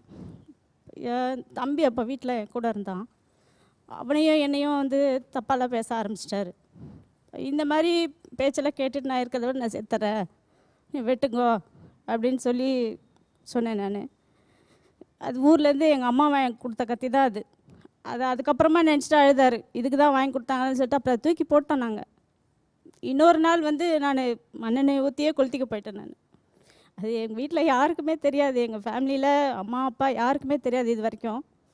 ஆனால் அன்றைக்கும் வந்து அடித்தார், நீ எதனா ஒன்று பண்ணிக்கிட்டீங்கன்னா நான் தானே ஜெயிலில் போயிருக்கணும் அப்படின்னு சொல்லிட்டு அந்த இன்சிடெண்ட்டுக்கும் என்னை வந்து அடித்தார். அப்போ கூட ஆறுதலாக இல்லை, அந்தளவுக்கு ரொம்ப உச்சத்துக்கு போனார். தானே சார், நான் ஒரு அரக்க மனுஷனே கிடையாது. நான் சும்மா அப்படி விரி பிடிச்சவன். அதனால தான் போதையில் இருக்கவன் ஒருத்தரையும் நான் இப்போ மனுஷனாக பார்க்குறேன் சார். அவனை வேற எல்லாம் நகர்ந்து போவாங்க, நான் நகர்ந்து போக மாட்டேன். அவனை மனுஷனாக பார்க்குறேன். நானும் ஒரு நாள் அப்படி இருந்தேன் அப்படின்னு சொல்லிட்டு. அது ஒரு அரக்கத்தனம் சார், மனுஷ தன்மையே இல்லை. குழந்தைங்களை பார்த்தா அவ்வளோ ஆசையாக கொஞ்சிறேன். நான் வந்து குழந்தைங்கிட்ட இப்படியெல்லாம் நடந்திருக்கேன் சார். நான் ரொம்ப என் குழந்தை என்னை கொஞ்சம் வராது, அப்பா மருந்து குடிச்சிட்டு வந்திருக்காருன்னு ஓடுவாங்க, தள்ளி தள்ளி போயிடுவாங்க. அந்தளவுக்கு மோசமாக இருந்திருக்கேன் சார் நான். எவ்வளோ மோசம். அதனால் இப்போவும் சொல்கிறேன், எத்தனை பேருக்கு நான் அட்வைஸ் பண்ணுறேன் சார், மனைவியை சந்தேகப்படாதீங்க. குடிக்கிறதுனால இந்த சந்தேக புத்தி வருது, குடியை நிறுத்துங்க அப்படின்னு நான் சொல்கிறேன். குடிக்கிறவன் தான் மனைவியை சந்தேகப்படுறான், நார்மலாக இருக்கவன் சந்தேகப்படுறதே இல்லை சார். அவன் வேறு என்ன பிரச்சனை வருது குடும்பத்தில்? இந்த ட்ரிங்கிங்கால் என்ன பிரச்சனை வருது? அதாவது நான் வந்து மேரேஜ் பண்ணும்போது சார் வந்து வரதட்சணைலாம் கேட்கல, எதுவுமே வேணாம் அப்படின்ட்டேன். ஆனால் அதை பெருந்தன்மையாக விட்டுது. ஆனால் நான் அதை குடிச்சிட்டு வரும்போது பார்த்தீங்கன்னா அதெல்லாம் சொல்லுவேன், உங்கள் அப்பா வீட்டிலேருந்து என்ன கொண்டு வந்த? முதல்ல வேண்டான்னு சொன்னது நான் தான் சொன்னது. ஏன்னா ஆல்ரெடி நான் இங்கே செட்டில்டு, எல்லாமே இருக்குது என்கிட்ட. அதனால் எங்கள் மாமனார் இருக்கப்போ எங்கள் மாமனார் வந்து பார்த்து சந்தோஷப்பட்டு ஊர்லாமே சொல்லியிருக்காரு, இந்த மாதிரி வந்து மாப்பிள்ளை எல்லாமே செட்டப்பாக வச்சுருக்காரு, அப்போவே நான் செல்ஃப் குக்கிங் தான் அப்படின்னு சொல்லிட்டு. ஆனால் அதுக்கப்புறம் இந்த குடியில் குடிச்சிட்டு வந்தது பார்த்தீங்கன்னா, உங்கள் அப்பா உள்ளது என்ன கொண்டு வந்த நீ? இது பார், நீ படுத்துருக்க பெட்ஷீட்டு பெட்டு மகன் எண்ணுது, கட்டில் எண்ணுது, பீரோ எண்ணுது, இதுக்கு யூஸ் பண்ணுற பொருள் ஒவ்வொன்றும் ஒன்றுது. உங்கள் வீட்டில் நீ ஒன்றும் கொண்டு வரல, அதனால் நான் சொல்கிறத மட்டும் நீ கேட்குற. ஆனால் மக்கிய நாள் அது கிடையாது. அந்த நேரத்தில் வந்து நம்மளை மீறி என் பையன் சொல்லுவான் காலைல, என்ன டாடி இப்படிலாம் பேசுகிறீங்க, நீங்கள் இப்படி பேசக்கூடாது டாடிமா. அப்போ என்ன அறியாமல் நான் அழுதுருக்கேன், ரொம்ப ஃபீல் பண்ணிக்கலாம். ஏன்னா அப்போ கூட அது வந்து ஒரு வார்த்தை சொல்ல மாட்டாங்க, ஏங்க இப்படிங்களாம் பேசுகிறீங்களா கேட்க மாட்டாங்க. அந்த முட்டாள்தனத்துக்கு மக்கள் நான் தனியாக வேலை கண்ணாடிக்கு முன்னால் எல்லாம் அழுதுருக்கேன். என்னை பார்த்து காரி நானே துப்பியிருக்கேன், நீ மனுஷனா நீ அப்படின்ட்டுலாம். நல்ல புத்தி வரா சார். எவ்வளோ யோக்கியமாக பேசினா கூட நான் அதை அக்செப்ட் பண்ண மாட்டேன் சார். குடித்தா அவன் நார்மலே கிடையாது சார். நான் ஸ்டெடியாக இருக்கேம்மா, அப்படி இருக்கேம்மா, இப்படி இருப்பேம்மா, 1% கூட கிடையாது சார். அப்நார்மல் தான். அடுத்தவங்களை குறை சொல்லலாம் பிரயோஜனம் இல்லை சார். நாம் சரியாக இருக்கணும் சார். ஒவ்வொருத்தரும் தானாக நினச்சி பார்த்து தன்னுடைய குடும்பம் இதெல்லாம் நினச்சி பார்த்து அவங்க தானாக திருந்தினா தான் சார் உண்டு.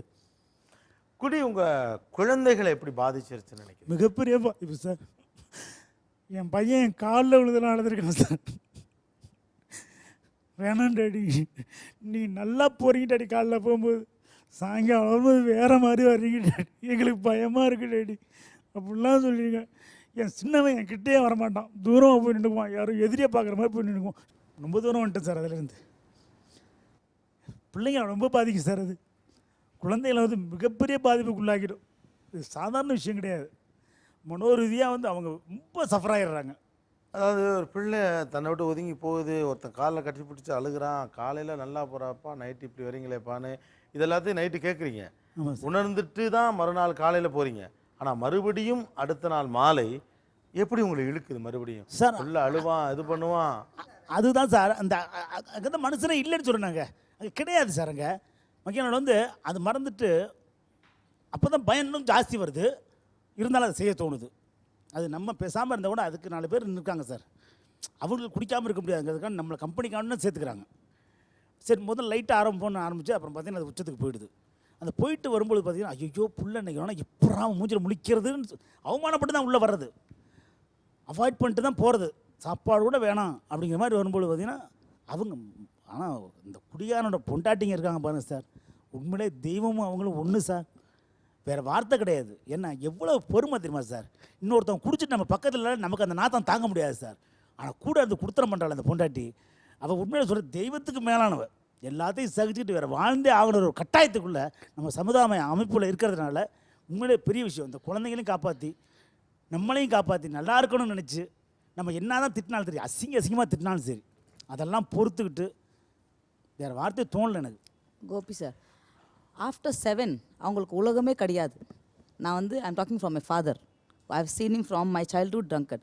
After 6:30 till next day 5 o'clock அவங்களுக்கு இந்த உலகமே இல்லை. அப்போ we are 3 daughters, mother, all women. How much responsibility is thrust on us to take care? வெளியே 6 மணிலேருந்து வெளியே போயிட்டு வந்து போலீஸ் ஸ்டேஷனுக்கும் போயிட்டு வந்து பிரச்சனை வந்தால் காலையில் எழுந்திரிச்சாதான் அவருக்கு புரியுமே தவிர மற்றபடி எதுவுமே புரியக்க முடியாது. அப்போ அது வந்து வலி கஷ்டம் எல்லாம். பட் இப்போ வந்து ஆஸ் அ உமன் இதெல்லாம் வந்து made as more robust in the world. more harder on the world to see that if you are drunk, I can take care of myself. I can handle it so boldly. After 6:30 to 7, next day 6 o'clock, they have no world at all. அவங்களுக்கு ஒழுக்கமே கிடையாது. அந்த வாழ்க்கையிலே ஒரு இன்னொரு அந்த மாதிரி ஒரு இந்த யூனிவர்ஸில் இருக்காங்கன்னு கிடையாது. அப்போ என்ன ஆகுது நம்மளுக்கு, அதை பார்த்து women are becoming more rude, robust, handle பண்ண முடியும். ஒரு மென்மைத்தனவே போயிடுது. ஒரு சிறிய இடைவேளைக்கு பிறகு தொடர்ந்து விவாதிப்போம். இது Aachi masala Neeya Naana powered by 6crores.com co-presented by Sunland Refined Sunflower Oil. Stay tuned.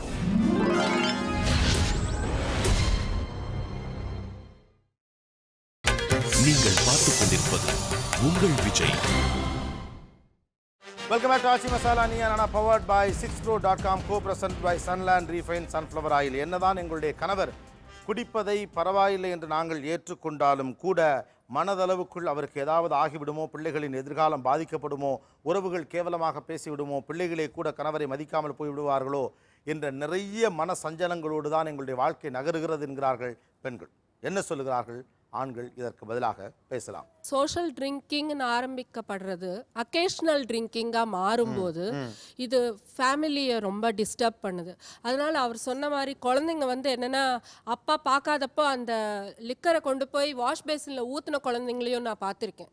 அதே மாதிரி அந்த குழந்தைங்க வந்து டேடி ஏதோ பேக்கெட் மறைக்கிறாரு. நான் கேட்குறது வேறம்மா. நான் கேட்குறதுன்னா இவர் இப்படிப்பட்டவராக இருந்தார், ஆனால் ஒரு சோஷியல் திங்கராக மாறிய பிறகு அல்லது ஒரு அக்கேஷனல் திங்கராக மாறிய பிறகு இப்படி மாறி போனார் அப்படின்னு எதை சொல்லுவீங்க? நீங்கள் தானே பார்த்துருப்பீங்க. எங்கள் விஷயத்தில் என்னென்னா லைக் அந்த இதுவே ரிலேஷன்ஷிப்பே பாதிக்கப்படுற மாதிரி இருந்தது. பிகாஸ் ஹெல்த் வந்து ரொம்ப பாதிக்கப்பட ஆரம்பிச்சது.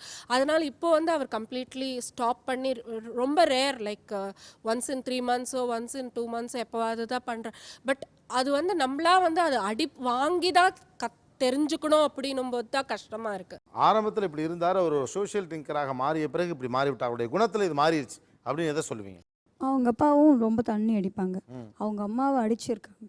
அவங்க அம்மாவை அடிச்சது அவரே வந்து அவங்க அப்பாவை வந்து தடுத்திருக்காரு. அவங்க அப்பா ரத்தம் பார்க்காம அவங்க அம்மாவை அடிக்காமல் அவர் இருந்ததே கிடையாது. ரொம்ப கஷ்டப்படுத்தியிருக்காரு. அதை பார்த்த இவர் இப்போ தண்ணி அடிக்கிறது ரொம்ப தப்பான விஷயம். அது அவருக்கே அது தெரியணும். அவங்க அம்மாவை அடிக்கும்போது அப்படியே ரத்தம் ஊற்றுமா. அவரே அவங்க அப்பாவை அடிச்சிருக்காரு. அவர் அந்த மாதிரி செஞ்சவர் இப்போ வந்து பசங்கள்லாம் இருக்குது கொள்ளுது அப்படின்னும் போது இப்போ அந்த மாதிரி இப்போ அவர் தண்ணி அடிக்கிறது தப்பான்னு நினைக்கவே இல்லை. அது தப்புன்னு அவருக்கு தெரியவே இல்லை. ஒரு அப்பா தண்ணி அடிச்சுட்டு அம்மாவை ரத்த வர அடிக்கிறத பார்த்து வளர்ந்த ஒரு பிள்ளை அதுலேருந்து கூட பாடம் கற்றுக்கலையான்னு கேட்குறாங்க அவங்க. அது ஒரு 25 வயசு வரைக்கும் அப்படி தான் இருந்தது.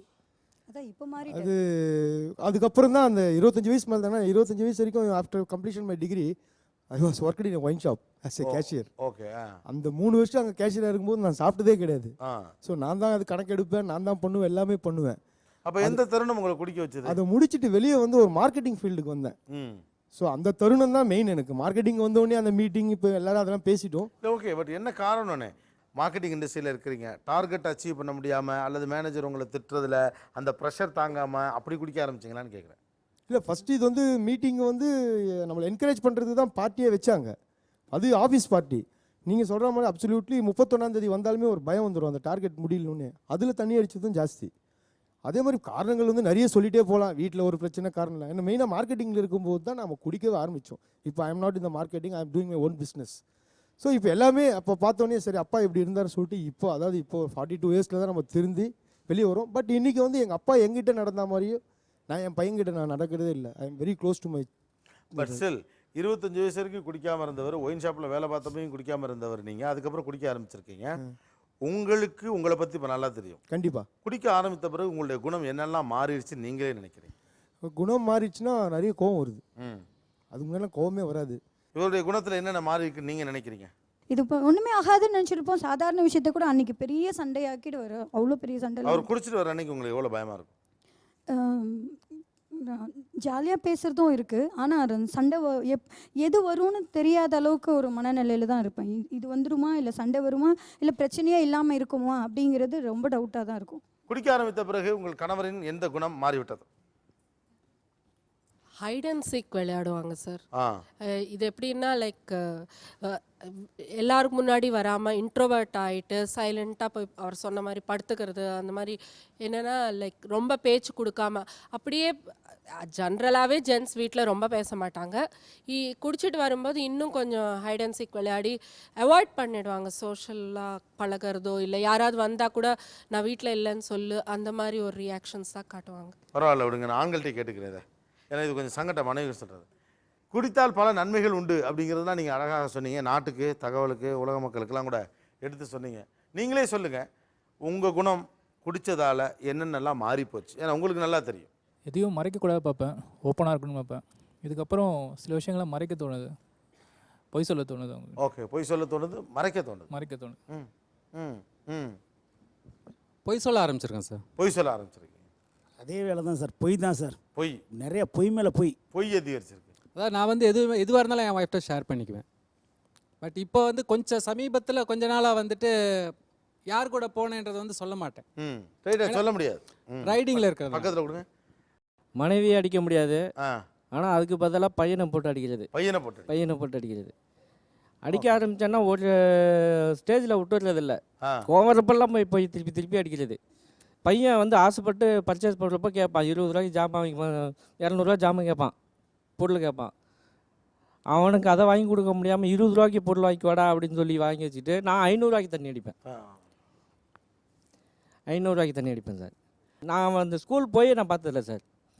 ஸ்கூலுக்கு காலையில் எல்கேஜி, யூகேஜி, ப்ரீகேஜி அது காலையில் ஸ்கூலுக்கு போகிற அழகு இருக்குது பாருங்க, அந்த அழகை நான் பார்த்ததில்ல. அதேமாதிரி அவங்க வர அழகையும் பார்த்ததில்ல. ஆனால் வீட்டில் இருப்பேன், காலையில் வீட்டில் இருப்பேன், சாயந்தரமான வீட்டில் இருப்பேன். ஆனால் அவனுக்கு வரமாட்டானு, அவனுக்கு வர்ற டைமில் நான் போதையில் இருப்பேன். உங்கள் குணத்தில் என்ன மாறிடுச்சு? தேவையில்லாத கோபம். அவங்க நல்லதே பேசினாலும் கூட ரொம்ப பொறுமையாசாலி. எனக்கு கிடைச்ச மிகப்பெரிய பாக்கியம் வந்து மனைவி தான். ரொம்ப பொறுமைசாலி. நான் ஒரு ஆஃபீஸர், நான் 40,000 சம்பளம் வாங்குகிறேன். நீ போய் எனக்கு அறிவுரை சொல்கிறதா? எனக்கு எக்ஸ்ட்ரா வருமானம் கிடைக்குது, அதில் தான் நான் குடிக்கிறேன். என்னுடைய சம்பளத்தை நான் முழுசாக எடுத்துக்கோ, எக்ஸ்ட்ரா வருமானத்தில் நான் குடிக்கிறது கேட்கக்கூடாதுன்னு நிறைய முறை, பல ராத்திரிகள் 1 மணி 2 மணிக்கெல்லாம் வந்து சண்டை போட்டிருக்கேன்.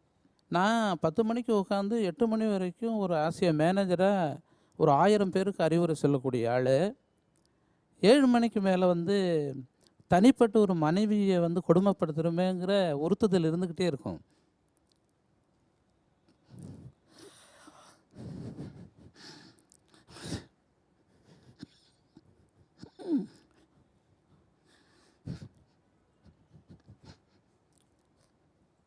ஒரு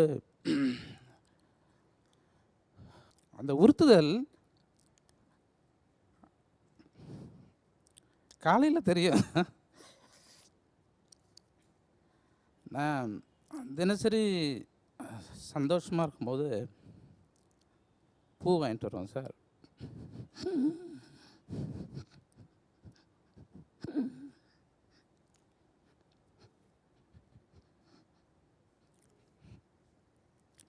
அதை கொடுக்க மாட்டேன், ஒளிச்சு வச்சுருவேன், குடிச்சிட்டு மறைச்சி வச்சுருவேன் சார். அவங்க திட்டத்தை பார்த்துட்டு ஓரமாக வச்சுட்டு காலையில் எடுத்து கொடுப்பேன். ஏன் நைட்டு கொடுத்துருந்தேன் என்ன? ஏம்மா எனக்கு வெக்கமாக இருந்தது, சத்தியமாக சொல்கிறேன் சார். எவ்வளவு பெரிய சம்பளம் வாங்கியிருந்தாலும் கூட ஒரு குடிகாரனுடைய மனைவியை இந்த தெரு, இந்த சமூகம் ஒரு எடுப்பார் கைப்பிள்ளையாக தான் பார்க்கும், கேவலமாக பார்ப்பாங்க. நான் பார்த்துருக்கேன். இப்போது உள்ளே இருந்து பையன் பேசிகிட்டு இருக்கான், ரெண்டு பேரும் தங்கமான பிள்ளைகள். என்னோடய பிள்ளைகள் காலையில் எழுந்திருக்கும் பொழுது இதுவரை அப்பான்னு சொல்லி தான் இருந்திருப்பான். பாசத்தை கொட்டி கொட்டி வளர்ப்பேன். ஒரு நாள் படுத்துக்கிட்டு இருக்கான், நைட்டு 11 மணிக்கு நான் வரேன். எனக்கு 8 மணிக்கு வேலை முடிஞ்சு 11 மணிக்கு வரேன். பிள்ளைகள் நான் கதவை திறந்து எங்கள் வீட்டில் தூங்கிட்டாங்க. 2 பேரும் வந்து பேசிக்கிட்டு இருக்கான். சீரியஸாக கூட பேசலை, சாதாரணமாக பேசுகிறான். அப்பா நமக்கு நல்லாப்பா, நம்ம கேட்டதை எல்லாம் கேட்குறதுக்கு மேலே வாங்கி தராரு. என் பிள்ளைகளுக்கு ட்ரெஸ் எல்லாம் சென்னை வந்து தான் சார் எடுப்பேன், அதுவும் காஸ்ட்லியஸ்ட் ட்ரெஸ்ஸு தான் அவன் கேட்குறதுக்கு முன்னே. அவன் சொல்கிறான் உள்ள படத்துக்கு 2 பேரும் நல்ல அப்பா. ஆனால் இதுக்கு முன்னெல்லாம் அப்பா வந்து ஆஃபீஸ் முடிஞ்சு வந்தால் குளிச்சுட்டு பவுடர் அடிச்சுக்கிட்டு ட்ரெஸ்ஸை மாற்றிட்டு நம்மளை கூட படுப்பார். ஆனால் இப்போது கொஞ்ச காலமாக குடிச்சிட்டு வராரு அப்படின்னு. அப்போவே சேர்த்துட்டு நான் குடிக்கிறதை விட்டுட்டேன். அப்பா, அம்மா, உறவுகள், மனைவி செல்வு,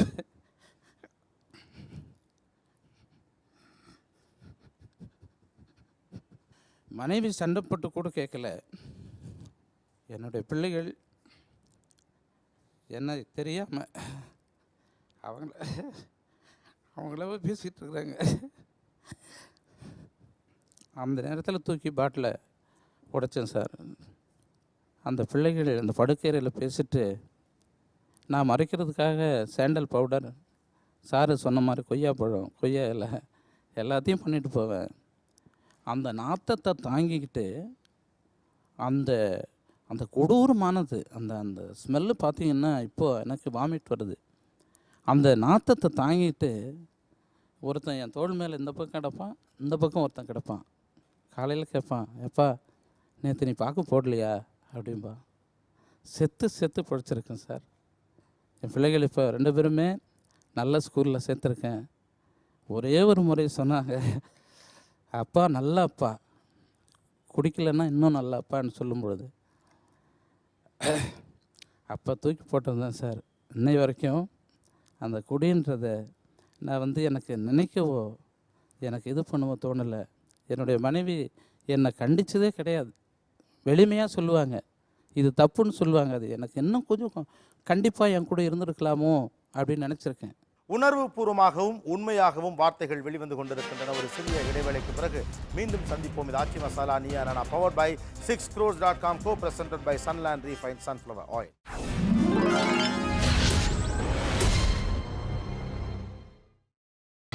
நீங்கள் பார்த்துக் கொண்டிருப்பது உங்கள் Vijay. Welcome back to Aachi masala Neeya Naana, powered by 6crores.com, co-presented by Sunland Refined Sunflower Oil. இன்னைக்கு என்னென்ன காரணிகள் ஒரு மனிதனை குடிக்க வைக்குது, அது சரிதான், அது ஒன்றும் பெரிய தப்பு இல்லை அப்படிங்கிற மாதிரியான ஒரு மனநிலையை என்ன மாதிரியான புறக்காரணிகள் கொண்டு வந்து சேர்க்கிறது, அது பெண்கள் எப்படி பார்க்கிறார்கள், அது குடும்பத்துக்குள் என்ன பிரச்சனையை கொண்டு வருதுன்னு பல்வேறு விதங்களில் இந்த ஒரு சப்ஜெக்ட் நம்ம அணுகியிருக்கோம். என் கணவர் குடித்ததால் இதை இழந்து விட்டார் என்று எதை சொல்லுவீர்கள்? அது வளர்ச்சியாக இருக்கலாம், பொருளாதார ரீதியான வளர்ச்சியாக இருக்கலாம், சமூக மரியாதையாக இருக்கலாம், பொது அந்தஸ்தாக இருக்கலாம், பதவி உயர்வாக இருக்கலாம், எதுவாக வேணாலும் இருக்கலாம். நிறைய கடை வாங்குவார் சார் குடித்ததுக்கப்புறம். குடிக்காமல் இருந்தால் அவருடைய சம்பளத்தில் கரெக்டாக இருப்பார், ஃபேமிலிக்கு நிறைய பண்ணுவார். குடிச்சதுனால நிறைய கந்து வட்டிலாம் வாங்குற அளவுக்கு கூட இறங்கி கடனாளியாக. ஓகே. அவர் தொழிலில் நல்லா திறமையாக இருப்பார் சார். நல்லா வெட்டினரி ஹாஸ்பிட்டலில் ஒர்க் பண்ணுறதுனால அந்த அனிமல்ஸ்லாம் நல்லா பராமரிப்பார். ஜனங்க வந்து அப்படி தேடிட்டு வந்து இவரை நைட்லாம் படுத்திருந்து கூட அவரை கூட்டிகிட்டு போவாங்க. அந்த மாதிரி ஒரு தொழில் திறமை வந்து இவர் குடித்ததுனால இறந்துட்டாருந்தான்னு சொல்லணும். போகவே மாட்டார். எந்த கேஸ் கூப்பிட்டா வேலைக்கு போவார், அந்த டைமுக்கு வந்துடுவார். என் ஜனங்க வந்து என்ன கொஞ்சம் பாருங்கள் சார், ரொம்ப கெஞ்சினா கூட அவரால் போக முடியாது. போகணுன்ற எண்ணம் இருந்தாலும் அவரால் போக முடியாது. நீங்கள் குடிக்கிற காரணத்தினால் அல்லது உங்கள் கணவர் குடிக்கிற காரணத்தினால் நீங்கள் எங்கெல்லாம் அவமானப்பட நேர்ந்தது? சொந்தக்காரங்களெல்லாம் பார்க்குறதுக்கே ரொம்ப வெக்கமாக இருக்கும். பக்கத்து வீட்டுக்காரங்கள்ட்ட பேசுகிறதுக்கும் அவமானமாக இருக்கும். நைட்டெல்லாம் சண்டை நடக்கும். காலைல எழுந்துச்சி வெளியே வந்தால் எனக்கு வர்றதுக்கே முடியாது. நான் அதுக்கப்புறம் ஆமாம், அப்போ ஆஃபீஸ்லலாம் நான் ரொம்ப கூனி குறுகி போயிருந்தேன். நான் எல்லாரும் வந்து என்னை ஏளனமாக பார்க்குற மாதிரியெல்லாம் எனக்கு இருந்தது. இந்த டாபிக் பேச வரணும் அப்படின்னாலே நாங்கள் நிறைய தடவை டிஸ்கஸ் பண்ணினோம். ஏன்னா இது நாளைக்கு இங்கே இந்த ஸ்டேஜோட முடியறது கிடையாது. நாளைக்கு அவர் வெளியே போகும்போது, ஓ நீங்கள் தண்ணி அடிப்பீங்களா சார், நான் அவரை யாராவது கேட்பாங்களோன்ற ஒரு பயத்தில் கூட நான் நிறைய தடவை அவர்கிட்ட கேட்டேன், இந்த டாபிக் பேச போகிறோம், இஸ் இட் ஓகே அப்படின்னு. ஆனால் அவர் வந்து இது வந்து நம்ம வந்து ஒரு வெளிப்படுத்தியாக ஏன் பேச போகிறோம் அப்படின்னா சோஷியல் கான்ஷியஸ்னஸ் கொடுக்கணும். நம்ம வந்து எதுவுமே லிமிட்டோட எதுவுமே அறிஞ்சு செய்கிற விஷயம் நம்மளை மட்டும் பாதிக்கிற வரைக்கும் இருந்தால் பரவாயில்ல, மற்றவங்கள பாதிக்காத வரைக்கும் அது ஓகே அப்படின்றதுனால அவர் வந்து இதுக்கு வர்றதுக்கு சம்மதிச்சார். நாங்களும் வெளிப்படையாக பேச வந்தோம். பட் அந்த டைலமா இருக்கு இல்லையா, அது ஏன் அப்படின்னா நம்ம சொசைட்டியில் குடிக்காரனுக்கு இருக்கிற இமேஜ். உங்கள்ட்ட கேட்குறதுக்கான ஆக்சுவலாக உண்மையிலே உங்கள் எல்லாரையும் பாராட்டுவதற்கு அவசியம் இருக்குது. ஏன்னா உங்கள் மேலே யாருமே கள்ள தூக்கி எறிய முடியாது. பெரும்பாலான தமிழ்நாடு இப்படி தான் இருக்குது. அது யதார்த்தத்தில் ஒரு சோஷியல் ட்ரிங்கிங் கேஷுவல் ட்ரிங்கிங் நிறைய பேர் இருக்காங்க. ஆனால் அதனுடைய பாதிப்புகள் என்ன அப்படிங்கிறத பற்றி பேசுகிறப்ப தான் 4 பேருக்கு அது புரியும். ஸோ அதனால் ஒரு குற்றவாளிகளைப் போல் உங்களை யாரும் பார்த்துட முடியாது. ஆனால் ஒரு பெண்ணுக்கு ஒரு கணவன் குடிக்கிற போது அது சோஷியல் ட்ரிங்க்கோ கேஷுவல் ட்ரிங்க்கோ எப்பயாவது ஒரு தடவையோ எப்படி இருந்தாலும் அது என்ன தாக்கத்தை வழி ஏற்படுத்துதுங்கிறத ஊருக்கு சொல்லணுங்கிறதா ஷோவோட ஐடியா. குடிப்பதால் அல்லது ஒரு சோஷியல் ட்ரிங்கர் என்று உங்களை நீங்களே முன்னிறுத்துவதால் அல்லது அடுத்தவரால் அறியப்படுவதால் நீங்கள் சந்தித்த அவமானம் என்ன? கூட பிறந்த தங்கச்சி இன்னும் எந்த ஒரு ஃபங்க்ஷனும் கூப்பிட்றது இல்லைங்க சார். குடிக்கிறதுனால. ஆமாம் சார். நாளைக்கு அந்த பொண்ணே வயசுக்கு வந்தால் கூட என்னை கூப்பிடாலும் சொல்ல முடியாது. குடும்பத்தில் ஒதுக்கி வச்சுட்டாங்க. குடும்பத்தில் ஒதுக்கி வச்சுட்டாங்க சார். நான் அவமானப்பட்டதுனால தான் குடிக்கிறதே நிப்பாட்டினேன்.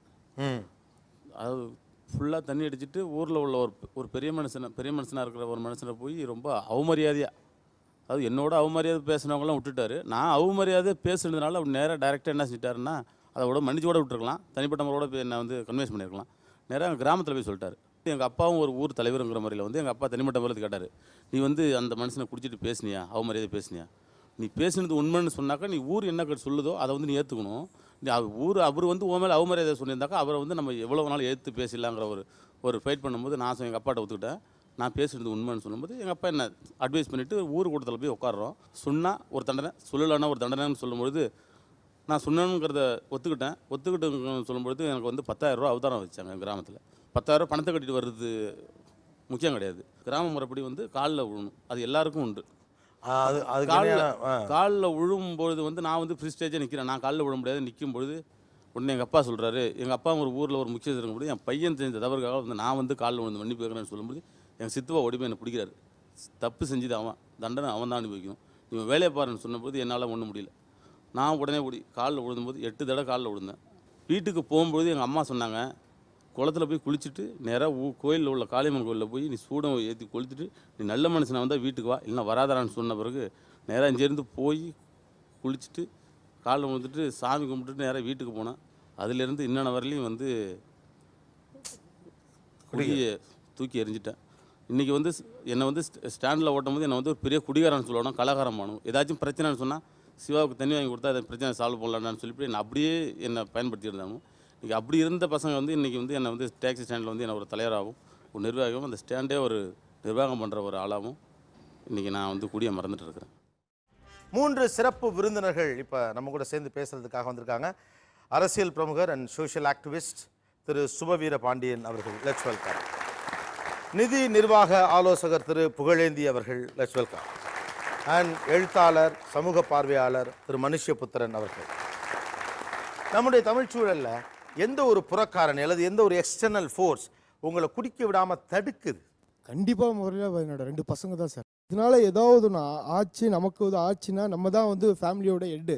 ஓகே, நாளைக்கு பசங்களை பார்த்து அந்த பிள்ளைங்க என்ன ஆகும் அந்த ஒரே எண்ணத்துக்கோசம் தான் அதை விடணும்னு நினைக்கிறது. ஒரே ஒரு காரணம் நான் பசங்களுக்கோசம் தான். வேற என்னதான் வீட்டில் பெருந்தன்மையாக சொன்னாலுமே சார், குடிக்கிறாங்க, அதனால் எங்களுக்கு ஒன்றும் பிரச்சனை இல்லை, உண்மையை சொல்லிட்டாங்க, எங்களுக்கு ஒன்றும் பிரச்சனை இல்லை, திட்டமாக தான் குடிக்கிறாங்கன்னு சொன்னாலுமே நமக்கு பார்த்திங்கன்னா நமக்கே தெரியும் ஒரு படி நம்ம மேலே உள்ள மரியாதை கண்டிப்பாக நம்ம குழந்தைங்களுக்கும் மனைவியாக இருந்தாலும் சரி, அம்மா அப்பாவாக இருந்தாலும் சரி, ஒரு படி நம்ம மரியாதை கண்டிப்பாக குறைஞ்சிரும். அந்த ஒரு படியை குறைய விடக்கூடாதுன்னு நினச்சோம்னா கண்டிப்பாக அதை விட்டு தீரும். ஓகே, என் கூட என்னுடைய கோவொர்க்கராக இருந்த ஒருத்தர் குடித்ததுனாலேயே ஒரு நாள் காலையில் தண்ணி எடுத்துகிட்டு வர சொல்லியிருக்காரு. இப்படி அண்ணாந்து குடிக்கும்போது இறந்துட்டார். 2 மாதத்துக்கு முன்னே ஒரு அம்மா என்கிட்டயே ஜாயின் பண்ணது ஆஃபீஸ் அசிஸ்டண்ட்டாக. உங்கள் பேர் சொல்லிச்சு, உங்கள் கணவர் பேர் சொல்லிச்சு. என்னால் தாங்கவே முடியல. அந்த கணவரும் நானும் ஒன்றா ஒரே பஸ்ஸில் ஒரே ஆஃபீஸில் ஒன்றா ஒர்க் பண்ணோம். அந்த அம்மா கம்பேஷனட் கிரவுண்டில் இப்போ என்கிட்டயே ஜாயின் பண்ணி வேலை பார்க்கும்பொழுது சத்தியமாக நம்ம மனைவி பிள்ளைகள் இன்னொருத்தட்ட கையேந்தக்கூடாதுங்கிற ஒரே காரணத்துக்காக குடியிருந்தேன் சார். இதுதான் காரணம், உண்மை. குட். முதல்ல என்னுடைய உடம்பு சார், உடம்பு குடலே எல்லாம் போச்சு, குடலே அழுகுன மாதிரி ஆகி போச்சு. ஒரு பிடி சாதம் சாப்பிட முடியாது சார். எனக்கு சாதத்தை சாப்பிட சொன்னால் பொரியை எடுத்து சாப்பிட்ற மாதிரி அப்படி வாய்க்குள்ளே போட்டு கொஞ்சம் மென்று சாப்பிடுவேன். உள்ளார போது ஒரே எரிச்சல், தண்ணி குடித்தாலும் உள்ளார போகாது. மெண்டல் வரி. மெண்டல் வந்துட்டு பயங்கரமாக இருக்கும். அவர் பைத்தியம் பிடிச்ச மாதிரி கையை காலை எல்லாம் வளட்டிக்கிட்டு ரொம்ப அவஸ்தை. இந்த அவஸ்தையில் ஏன்டா வந்து மாட்டிக்கிட்டோம், இது வந்து எப்படியாவது வெளியில் வரணுன்ற ஒரு முயற்சி. வெளியில் வந்துட்டேன் சார். 14 வருஷம் இது வரை ஆச்சு, நிம்மதியாக இருக்கேன் சார். என் பொண்டாட்டிக்கு இந்த இடத்துல நான் வந்து ரொம்ப இது சொல்லிக்கணும். என்னுடைய பிரச்சனைகள் எல்லாத்துலேயும் கை கொடுத்து என்னை தூக்கி என்னை ஒரு மனுஷனாக அப்படி உட்கார வந்திருக்க முழுசாக அவங்க தான் சார். சொந்தங்கள்லாம் விலைக்கு போயிடுச்சு, எல்லாம் விலைக்கு போயிட்டாங்க. என் பொண்டாட்டி மட்டும் என்னை பிடிச்சிட்டு வந்து நல்ல ஒரு நிலைமையில் உட்கார வச்சுருக்கா சார்.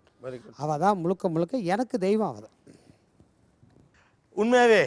இவங்க குடிக்கிறது சோஷியல் ட்ரிங்கிங் அப்படி இப்படின்லாம் நீங்களும் சில நேரத்தில் அக்செப்ட் பண்ணிட்டாலும் கூட உங்கள் ஆழ்மனதில் உங்கள் கணவர் குடிப்பதால் இருக்கிற பயம் என்ன, ஒளிந்திருக்கிற பயம் என்ன?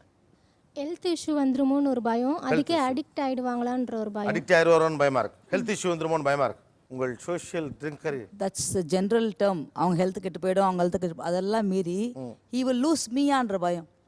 he will lose me.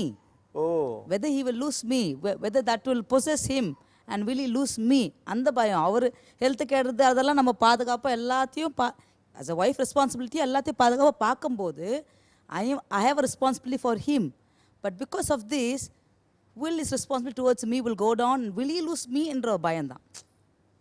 உங்களை இழந்துருவாரோன்னு பயமாக இருக்குது. அவர் அவர் அவர் ஹெல்த்தெல்லாம் நான் பார்த்துப்பேன், இதால் அவர் என்ன இழந்துருவாரோ அப்படின்ற ஒரு சின்ன கில்ட் இருக்கு சார். எங்கள் அப்பா வந்து குடிச்சிட்டு தான் இறந்தாருங்க சார். எல்லாமே லிவர் எல்லாமே கெட்டு போச்சு. கடைசியில் பிளட் வாமிட் எடுத்து என் கல்யாணத்துக்கு 10 நாளைக்கு முன்னாடி இறந்தாருங்க சார். எங்கள் அண்ணன் நெக்ஸ்ட்டு அடுத்த கல்யாணம் எங்கள் அண்ணன் இருக்குது. அப்படி இறந்ததுனால வந்துட்டு எங்கள் அம்மா வந்து 2 பசங்களை கையில் வச்சுட்டு ஐயோ கல்யாணம் பண்ணணுமே அந்த கவலையிலே இருந்தாங்க. இப்போ வந்து இவரும் ஏதாவது ஆயிடுச்சு வச்சுக்கோங்களேன், அப்போ என்னோட நிலைமை என்ன, எங்கள் அம்மாவுக்கு வந்த நிலைமை தானே எனக்கும் இருக்கும் அப்படின்ற ஒரு பயம் எனக்கு இருக்குது சார். பையனுக்கு 15 வயசு ஆகுது. பையன் 10th படிக்கிறான். பொண்ணும் 6th. இப்போவே எதிர்த்து பேசுவாங்க. எதுனா ஒன்றுனா அவர் அப்படி தான்மா விடுமா, அவர் பேசுகிறதெல்லாம் கேட்காத அப்படின்னு ஏதாவது சொல்லிடுவாங்களோன்னு பயம். இப்போவே அவ்வளோம்மா உன் வீட்டுக்காரர்கிட்ட சொல்லி வை, என்ன கொஞ்சம் இதுவாக பேசுகிறாரு அப்படி சொல்கிறான். அந்த மாதிரி இந்த மாதிரி இருந்ததுன்னா குழந்தைங்க ஏதாவது பண்ணிடும், மதிக்காதுங்க அப்படிங்கிறதுல ரொம்ப பயமாக இருக்குது. மனுஷபுத்திரன் இந்த ஃபுல் ஷோ நீங்கள் உட்காந்து பார்த்தீங்க. ஓவராலாக இந்த ஷோ பற்றி, இந்த ஷோவில் பேசின விஷயங்கள் அண்ட் தமிழ்நாட்டினுடைய குடிப்பழக்கம், இதை பற்றி உங்கள் ஒப்பீனியன்? பொதுவாக இந்த ஷோ ஆரம்பத்துலேருந்து பார்த்துட்ருக்கேன். நான் எமோஷனலாக ரொம்ப மூவ் ஆகிட்டேன்னு சொல்லணும். குடியை பற்றி தமிழ்நாட்டில் பேசாத பேச்சு கிடையாது. நானே இப்போ எவ்வளோ ஷோலெல்லாம் பேசியிருக்கேன். குடிக்கு ஆதரவாகவோ எதிராகவோ, ஏன்னா நிறையா ரைட்டர்ஸ் பேசியிருக்காங்க, இன்டலெக்சுவல்ஸ் பேசியிருக்காங்க, சமூக ஆர்வலர்கள்லாம் பேசியிருக்காங்க. அப்போல்லாம் எனக்கு ஒன்று தோணும், உண்மையிலே குடிக்கிறவங்க, குடியால் பாதிக்கப்பட்டவங்க, இவங்களுடைய வாய்ஸஸ் என்ன, அவங்க என்ன நினைக்கிறாங்க இதை பற்றி வந்துட்டு அப்படின்னு ஏன் யாருமே பேச மாட்டேங்கிறோன்னு.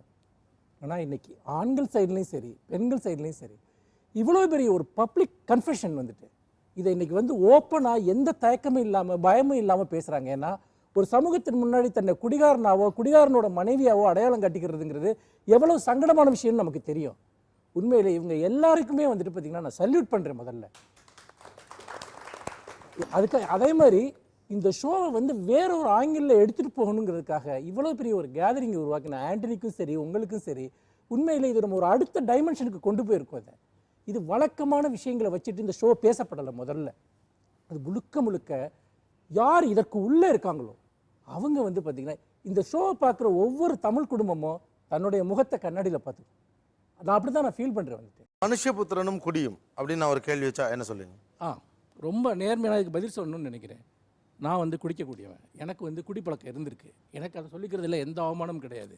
ஆனால் என்னுடைய அனுபவத்திலிருந்து நான் இந்த ஷோவில் பேச ஆரம்பித்தேன். எப்படின்னு கேட்டிங்கன்னா, என்னுடைய மாலை பொழுதுகள் எவ்வளவு பிளாங்காக இருந்ததோ அது வரைக்கும் சாயந்தரம் ஆனோன்னு என்னுடைய வேலைகளை முடிச்சுட்டு நேரம் நான் ஒரு கிளாஸ் எடுத்துகிட்டு போய் உட்காருவேன். எனக்கு என்ன பண்ணுறதுன்னு தெரியாது. ஆனால் என்னுடைய மாலை பொழுதுகளுக்கான வேலைகளை நான் உருவாக்கி கொண்ட பிறகு எனக்கு ஒரு 2 வருஷமாக குடியே தேவைப்படலை. திடீர்னு யாராவது ஒரு ஷோவில் இருந்து ஒருத்தர் ஃபோன் பண்ணோம், சார் எனக்கு ஷோ இருக்குது நீங்கள் வந்துருங்கம்மா. கிட்டத்தட்ட இது ஆரம்பிச்சு ஆக்சுவலாக இது எல்லாமே இந்த நீயானோட இருந்து தான் ஆரம்பிச்சதுன்னு சொல்லணும் வந்துட்டு. அப்போ என்னென்னா இப்படியே ஆரம்பித்தேன். அதே மாதிரி காலையிலையும் பார்த்தீங்கன்னா ஷோ ஈவினிங் இல்லைன்னு வச்சுங்க, மார்னிங் நான் வந்து போய் குடிக்க முடியும், மார்னிங் கூப்பிடுவாங்க, நைட்டு குடிச்சு நான் எப்படி காலையில் போக முடியும்? இதே மாதிரியே படிக்கிற பழக்கம் என்னோட பல நண்பர்களுக்கு நான் சொல்லியிருக்கேன். அதே மாதிரியே நீங்கள் சோஷியல் ஆக்டிவிட்டியில் வேறு விதமான விஷயங்களை ஈடுபடுத்திக்கங்கன்னு. ஒரு கட்டத்தில் குடியை ஸ்டாப் பண்ணோன்னு என்னாச்சுன்னா என்னுடைய நண்பர்கள் அப்படியே வேனிஷ் ஆனாங்க. ஏன்னா குடி மட்டுமே நட்பை உருவாக்கக்கூடிய ஒரு சூழல் இருக்குல்ல, அதுக்காக குடிக்கிறவங்க நிறைய பேர் இருக்கா. நீங்கள் குடியை விட்ட பல நண்பர்கள் உடனடியாக நண்பர்களை இழப்பார்கள். அப்போ என்னன்னு கேட்டிங்கன்னா, அதை பார்த்து நம்ம பயப்பட வேண்டிய அவசியம் இல்லை. புதிய உறவுகள், புதிய நண்பர்கள் உருவாவாங்க. புகழ், இந்த புதிய பொருளாதார கொள்கையில் அந்த நவீன லைஃப் ஸ்டைலில் குடி அப்படிங்கிறது வந்து எந்த அளவுக்கு பாஞ்சு உள்ளே வந்துருச்சு, இதை தடுக்க முடியுமா? கார்ப்பரேட்ஸில், நியூ அவென்யூஸில் தடுக்கிறதுங்கிறது வந்து ஒரு கஷ்டமான காரியம். ஏன்னா அது ஒரு கலாச்சாரமாக பரவிட்டு இருக்கு. பொதுவாக பார்த்தீங்கன்னா கிளைண்ட் மீட்டிங்னு பார்த்தீங்கன்னு வச்சுக்கோங்க, நான் இன்டர்நேஷ்னலில் போனால் கூட ஏதோ ஒரு காமன் கிரவுண்டில் நம்ம மீட் பண்ணோம். டிஃப்ரெண்ட் கல்ச்சர்லேருந்து வர்றோம், ஒரே காமன் கிரவுண்ட் குடிக்கிறது தான், ரைட்? மற்றெல்லாம் நம்ம போய் நம்மளுடைய பக்தியை பற்றி பேச முடியாது, நம்ம சரித்திரம் பேச முடியாது, லாங்குவேஜ் ப்ராப்ளம் இருக்குது. மதுவுக்கு எந்த லாங்குவேஜும் கிடையாது. எல்லா ஊர்லேயும் விஸ்கி பிராண்டிங் ஸ்டாண்டர்ட், தவிர்க்க முடியாத விஷயம்.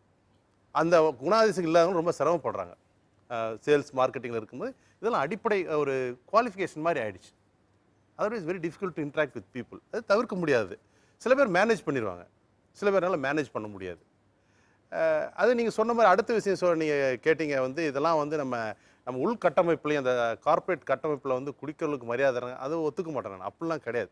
பழம்னு சொன்னாலும் அந்த பழத்துக்கு ஒரு தனி மரியாதை உண்டு. நான் பார்த்த வரைக்கும் தண்ணி அடிக்காதவனுக்கு டீமில் எப்போ ஒரு தனி மரியாதை உண்டு. அவன் ஒரு ஸ்பெஷல் பர்சன், அவன் ஒரு ஸ்பெஷல் பர்சன் தான். ஏன்னா வந்து அவன் நமக்கு பொறாமையாக இருக்கும். எப்படா எல்லாம் தண்ணி அடிக்கிறானா, இவன் மட்டும் தெம்பாக உட்காந்துட்டு நமக்கு வச்சு சைடு சூப்பராக சாப்பிட்டு போகிறான்னு ஒரு பொறாமையும் இருக்கும். இப்போ நீங்கள் ஒரு வெஜிடேரியன் உணவு பழக்கம் உள்ளவர்னு வச்சுக்கோங்க, ஒரு பார்ட்டிக்கு போகிறீங்க, அங்கே எல்லாம் நான்வெஜ் சாப்பிட்றாங்க. நீங்கள் என்ன பண்ண சொன்னாலும் வந்துட்டு நீங்கள் நான்வெஜிடேரியன் எடுத்துப்பீங்களா? உலகம் பூரா வெஜிடேரியன் சாப்பிட்றவங்க எல்லாம் எந்த சூழ்நிலையும் நான் அதை வந்து தொடமாட்டேன், நான்வெஜ்னா ஸ்ட்ரிக்டாக இருக்காங்கல்ல. வந்து இது என்னன்னு பார்த்தீங்கன்னா, நமக்கு உள்ளார்ந்த ஒரு விருப்பம் இருக்குது வந்துட்டு, அதற்கான சந்தர்ப்பங்களை நாம் பயன்படுத்துகிறோம் என்பதை நாம் வெளிப்படையாக ஒத்துக்கிறதுல எந்த தப்புமே கிடையாது. வந்துட்டு குடியின் மீது உள்ளார்ந்த விருப்பம் இல்லாத ஒருவர் அதை கேஷுவலாக எடுத்து வச்சுருவாங்க. வந்துட்டு பார்த்தீங்கன்னா அப்படி வச்சுக்கிறவங்கள யாரும் ப்ரெஷர் பண்ணுறதும் கிடையாது. ஆனால் இந்த விருப்பத்தை உள்ளே வைத்து கொண்டிருப்பவர்களுக்கு அந்த அவைலபிலிட்டியை பயன்படுத்திக்கிட்டு சூழலை பழிபடுகிறார்கள். நான் அதை அப்படி தான் நான் பார்க்குறேன். இந்த உள்ளார்ந்த விருப்பத்தை எப்படி தடை செய்ய முடியும் சுபவி சார்? எனக்கு மது அருந்துற பழக்கம் இல்லை, ஆர்வம் இல்லை, இது வரைக்கும் நான் குடித்ததும் இல்லை. ஆனால் நான் இவங்க யாரையுமே கெட்டவங்களா நான் பார்க்கவே இல்லை. இவங்கள்ட்ட ஒரு கெட்ட பழக்கம் இருக்கே தவிர கெட்ட மனிதர்கள் இல்லை, சுயநலம் இல்லை. ஆனால் எதை நான் பார்க்குறேன்னா, உங்கள் சுயத்தை நீங்கள் இழந்து போயிடுறீங்க. நீங்கள் சுயத்தை இழந்து போயிடுறீங்க. அதை இழக்க மாட்டேன்னு என் மனசில் ஒரு எண்ணம் இருக்குது, நான் குடிக்க மாட்டேன். ரொம்ப எளிமையாக சொன்னால், மனைவிக்காக பிள்ளைக்காக அப்படின்னா அப்புறம் மனைவி ஞாபகம் வராத போது என்ன பண்ணுறது? நீங்கள் உலகத்திலேயே யாரையும் விட ஒவ்வொருத்தரும் நம்மைத்தான் கூடுதலாக காதலிக்கிறோம். அதுதான் உண்மை, அடிப்படை. என் மீது எனக்கு இருக்கிற மதிப்பு, நான் இப்படி தான் இருப்பேன் அப்படிங்கிற ஒரு கம்பீரம் எனக்கு இருக்கணும்னு நான் நினைக்கிற வரைக்கும் என்னை நான் இழக்க சம்மதிக்க மாட்டேன். இந்த கெட்ட பழக்கம் அவர்களை சுயமரியாதையை கெடுத்து, அந்த குடும்பத்தின் நிம்மதியை கெடுத்து, அவங்க அதை சிந்தித்து பார்த்தால் மாறுறது அவங்களாக தான் சார் மாற முடியும். எனக்கு என்னமோ அதில் மாற்றலாம். அதை தவிர்ப்பதற்கு ஒரே ஒரு செய்தி தான், நீங்கள் உங்களை மதித்தால், உங்களை காதலித்தால் குடிக்க மாட்டீங்க. ஏதுக்கு? என்னை விட அதில் பல பேருக்கு ஒரு வீண் வீராப்பு. நான் எவ்வளோ தண்ணி போட்டாலும் ஸ்டடியாக இருப்பேன், ஒரு வேலை இருக்க மாட்டேன். சும்மா ஏன் அந்த பொய்யெல்லாம், இந்த வீண் வீராப்பெல்லாம்? நாம் எல்லோரும் மனிதர்கள், சாதாரணமான மனிதர்கள். எவ்வளோ இரும்பு கம்பி ஆள் அடித்தாலும் நான் அப்படியே இருப்பேன்னு எவனால் சொல்ல முடியுமா என்ன? இரும்பு கம்பியாக அடித்தா நான் கீழே விழுந்துருவேன், அவ்வளோதானே. கண்டிப்பாக நான் நம்புகிறேன். வேறு யாரும் வேண்டாம், மருத்துவர் வேண்டாம், மனைவி ஞாபகம் வரணும், பிள்ளைங்க ஒன்றும் வேண்டாம், உங்கள் ஞாபகம் உங்களுக்கு இருந்தால் போதும். புகழ், இன்றைக்கி இருக்கக்கூடிய ஒரு பிஸ்னஸ் இன்டர்நேஷ்னல் பிஸ்னஸ் கிளைமேட்டில் பப்ஸ் அண்ட் பார்ஸ் இருக்கக்கூடிய ஒரு நைட் லைஃப் ஹேப்பனிங்காக இருக்கக்கூடிய ஒரு நகரம் தான் வளர்ச்சி அடைகிற ஒரு பிஸ்னஸ் நகரம்னு சொல்லப்படுது. அப்படி ஒரு கருத்து முன்வைக்கப்படுது. ஜென்ரலி இப்போ மும்பை மாதிரி இல்லை சென்னை அப்படின்னு கூட சொல்லுவாங்க. ஒரு ட்ரையான ஒரு இது அப்படின்னு சொல்லிட்டு, இதெல்லாமே கூட ஒரு ரீசனாக மும்பை அல்லது ஷாங்காய் மாதிரி நகரெலாம் போனீங்கன்னா நிறைய ஆப்பர்ச்சுனிட்டி. கையில் பணம் இருந்தால் போதும், நிறையா தண்ணி அடிக்கலாம், நிறையா ஸ்மோக் பண்ணலாம், பல கேளிக்கைகள் இருக்குது, ஆப்பர்ச்சுனிட்டி இருக்குது. இங்கே மெட்ராஸில் வர்றவங்களாம் ஃப்ரெண்ட்ஸ்லாம் சொன்னேன், என்னடா ஊர் ட்ரையாக இருக்குது, நல்ல பப்பு கிடையாது, ரொம்ப எக்ஸ்பென்சிவாக இருக்குது, இது தேவையில்லாத அந்த மாதிரி கேளிக்கைகள்லாம் ஒன்று மக்களை அடிமைப்படுத்திட்டோம்னா சரி. நம்ம பழக்கங்கிறது வந்து ஒரு சார் சொன்ன மாதிரி மது மட்டும் பழக்கம் இல்லை, பல வகையான பழக்கங்கள் இருக்குது. இந்த கேளிக்கை இரவு விடுதிக்கு போகிற பழகிட்டாங்கன்னா அது போயே ஆகணும். அது சனிக்கிழமையோ வெள்ளிக்கிழமையோ ஆனால் அந்த அர்ஜி வந்துடும். குடிக்கிறது ஒரு பழக்கம். இது மாதிரி பல பழக்கங்களுக்கு நம்ம இளைய சமுதாயத்தில் அடிமைப்படுத்திட்டோம்னா அவங்க அதுக்கு போயே தான் ஆகணும். ஒரு சிறிய இடைவேளைக்கு பிறகு தொடர்ந்து விவாதிப்போம். இது ஆச்சி மசாலா நீயானா powered by 6crores.com, co-presented by Sunland Refined Sunflower Oil. Stay tuned.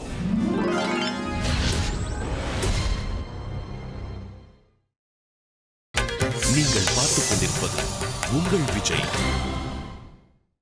Welcome back to Aachi masala Neeya Naana powered by 6crores.com co-presented by Sunland Refined Sunflower Oil. புகழ் சொல்கிறதுல வந்து எனக்கு ஒரு சின்ன டிஃப்ரென்ஸ் இருக்குது. என்னென்னா, ஒருத்தருடைய கல்ச்சுரல் லைஃப்பில் அவங்களுக்கு ஒரு சோஷியல் ஸ்பேஸ் வேணும்னு நான் நினைக்கிறேன். அந்த சோஷியல் ஸ்பேஸ் வந்து தமிழ் சொசைட்டி கொடுக்குதா? இப்போ ஒன்றும் இல்லை, நமக்கு நிறைய பப்ஸ் கிடையாது, கேளிக்கை விடுதிகள் கிடையாது. ஆனால் ஒவ்வொரு ரோடு ஓரத்தில் இருக்கக்கூடிய டாஸ்மாக் கடைகளை பாருங்கள், வந்துட்டு நூற்றுக்கணக்கான பேர் நின்றுட்டுருக்காங்க. அதே மாதிரி வீட்டில் வச்சு குடிக்கிறாங்க, எங்கேயாவது குடிச்சிட்டு வந்து வண்டி ஓட்டு வர்றாங்க. அப்போ என்னன்னு கேட்டோம்னா, ஒரு என்ன சொல்கிறது, தன்னுடைய ஓய்வு நேரத்தை செலவழிப்பதற்கோ, நீங்கள் ஒன்றும் இல்லை, மேக்ஸிமம் நீங்கள் சென்னையில் போனால் எங்கே போவீங்க? பீச்சில் போய் நீங்கள் உட்காந்துருக்கணும். இதை தவிர உங்களுக்கு என்ன ஆப்ஷன் இருக்குது? நீங்கள் சொல்லுங்கள் பார்க்கலாம். இது இன்றைக்கு இளைஞர்கள் இருக்கக்கூடிய ஒரு மிகப்பெரிய கேள்வி, ஒரு பிரச்சனை. அப்போ நம்ம எல்லா ஆப்ஷனையும் காலி பண்ணிவிட்டு போய் முரட்டுத்தனமாக குடிக்கிறது ஒன்று தான் ஒரே ஆப்ஷன் என்டர்டெயின்மெண்ட்டுக்கு. குடி சார்ந்த நண்பர்கள். கார்ப்பரேட் கல்ச்சரில் குடி வந்து ப்ரொமோட் பண்ணப்படுதுங்கிறோம்.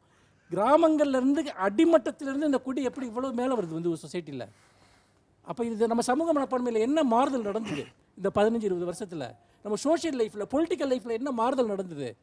நீங்கள் வந்து பார்த்தீங்கன்னா, கார்ப்பரேட்டில் வேலை பார்க்குறவங்க மட்டும்தான் குடிக்கிறானா? அப்போ எப்படி கவர்மெண்ட்டுக்கு எவ்வளோ பெரிய பிஸ்னஸ் நடக்குது?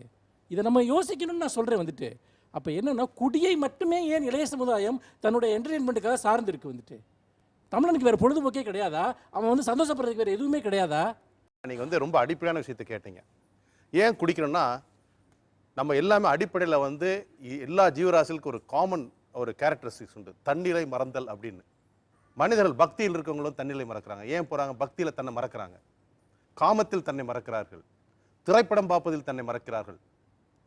மது இருந்ததில் தன்னை மறக்கிறார்கள். ஸோ அடிப்படையில் ஒரு மனிதனுக்கு தன்னை மறக்க வேண்டும், தன்னிலை மறக்க வேண்டுங்கிற ஒரு கட்டாய சூழ்நிலை ஏற்பட்டிருக்கு.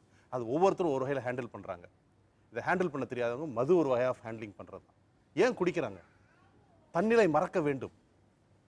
தன்னிலை மறக்க வேண்டியது இது வந்து எல்லா ஜீவராசிக்கும் உள்ள ஒரு காமன் எலமெண்ட். அதை ஹேண்டில் பண்ண தெரியல, நமக்கு சொல்லித்தரல யாரும். ஓகே, ஆக்சுவலாக ரொம்ப டஃப்பான ஒரு ஷோ இது அப்படின்னு நினைக்கிறேன். ஆனால் இந்த ஷோ நடத்துறதுல உண்மையே பெருமைப்படுறோம். ஏன்னா பெரும்பாலும் ஒரு விஷயத்தை செய்யாதன்னு சொல்லிக்கிட்டே இருக்கிறது போக, ஏன் செய்கிறாங்கங்கிறதுக்கான எல்லா காரியங்களையும் தேடுதல் மூலமாக நம்ம கவனிப்பு, நம்ம பார்க்குற பார்வையில் கொஞ்சம் கூடுதலான மாற்றங்களை உருவாக்க முடியும்.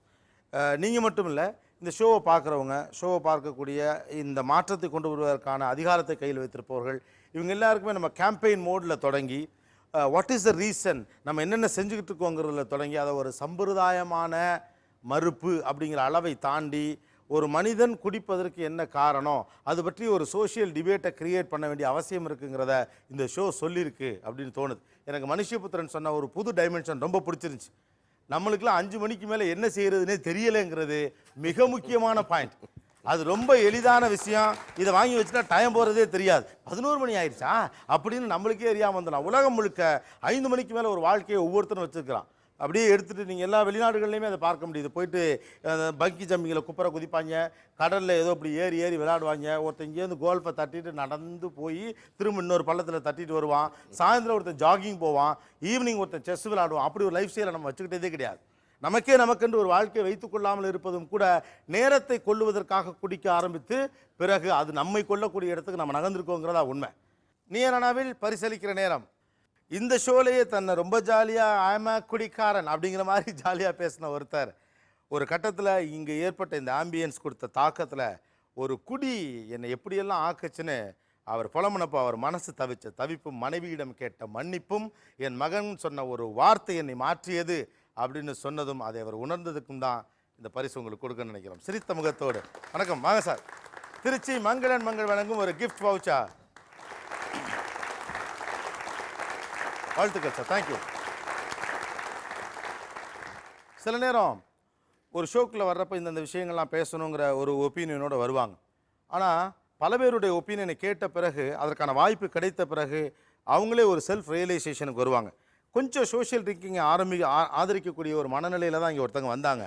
பட் லேட்டர் நிறைய பேருடைய உணர்வுகளை புரிந்து கொண்ட பிறகு வேறொரு ரியலைசேஷனுக்கு வந்து என்ன அவர் லூஸ் பண்ணிடுவாரோன்னு நான் பயப்படுறேன், இட் இஸ் நாட் குட், அவ்வளோ நல்லது ஒன்றும் கிடையாதுங்கிற ஒரு முடிவுக்கு வந்த இவங்களுக்கு அந்த பரிசை கொடுக்கணும்னு ஆசைப்பட்றேன்.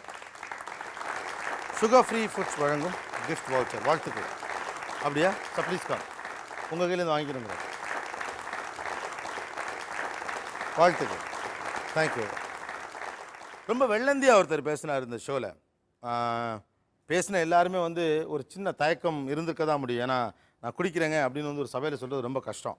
ஆனால் அதை சொல்கிறப்ப கூட ரொம்ப வெள்ளந்தியாகவும் இருந்து இயல்பாகவே தான் மாறியதை அப்படியே எல்லாருக்கும் உணர வைத்ததும் ஒருத்தர் இவர் சொன்னார்ல, சார் ஒருத்தர் சொன்னார், எல்லா கெட்ட பழக்கமும் இருக்க நல்ல மனுஷன் ஒருத்தர் இருப்பான், ஒரு கெட்ட பழக்கத்தினால அவன் கெட்டவனாக இருக்க முடியாது அப்படின்னு சொல்லிட்டு சொன்னார்.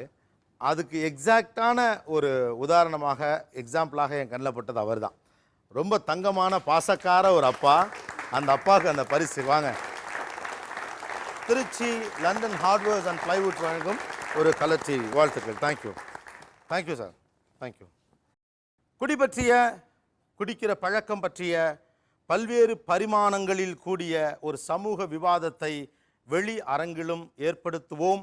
அதற்கு இந்த நிகழ்ச்சி உதவி இருக்கிறது என்ற நம்பிக்கையோடு உங்கள் அனைவருக்கும் கோபிநாத்தின் நெஞ்சார்ந்த நன்றிகள். மீண்டும் இன்னொரு சந்தர்ப்பத்தில் பேசுவோம்.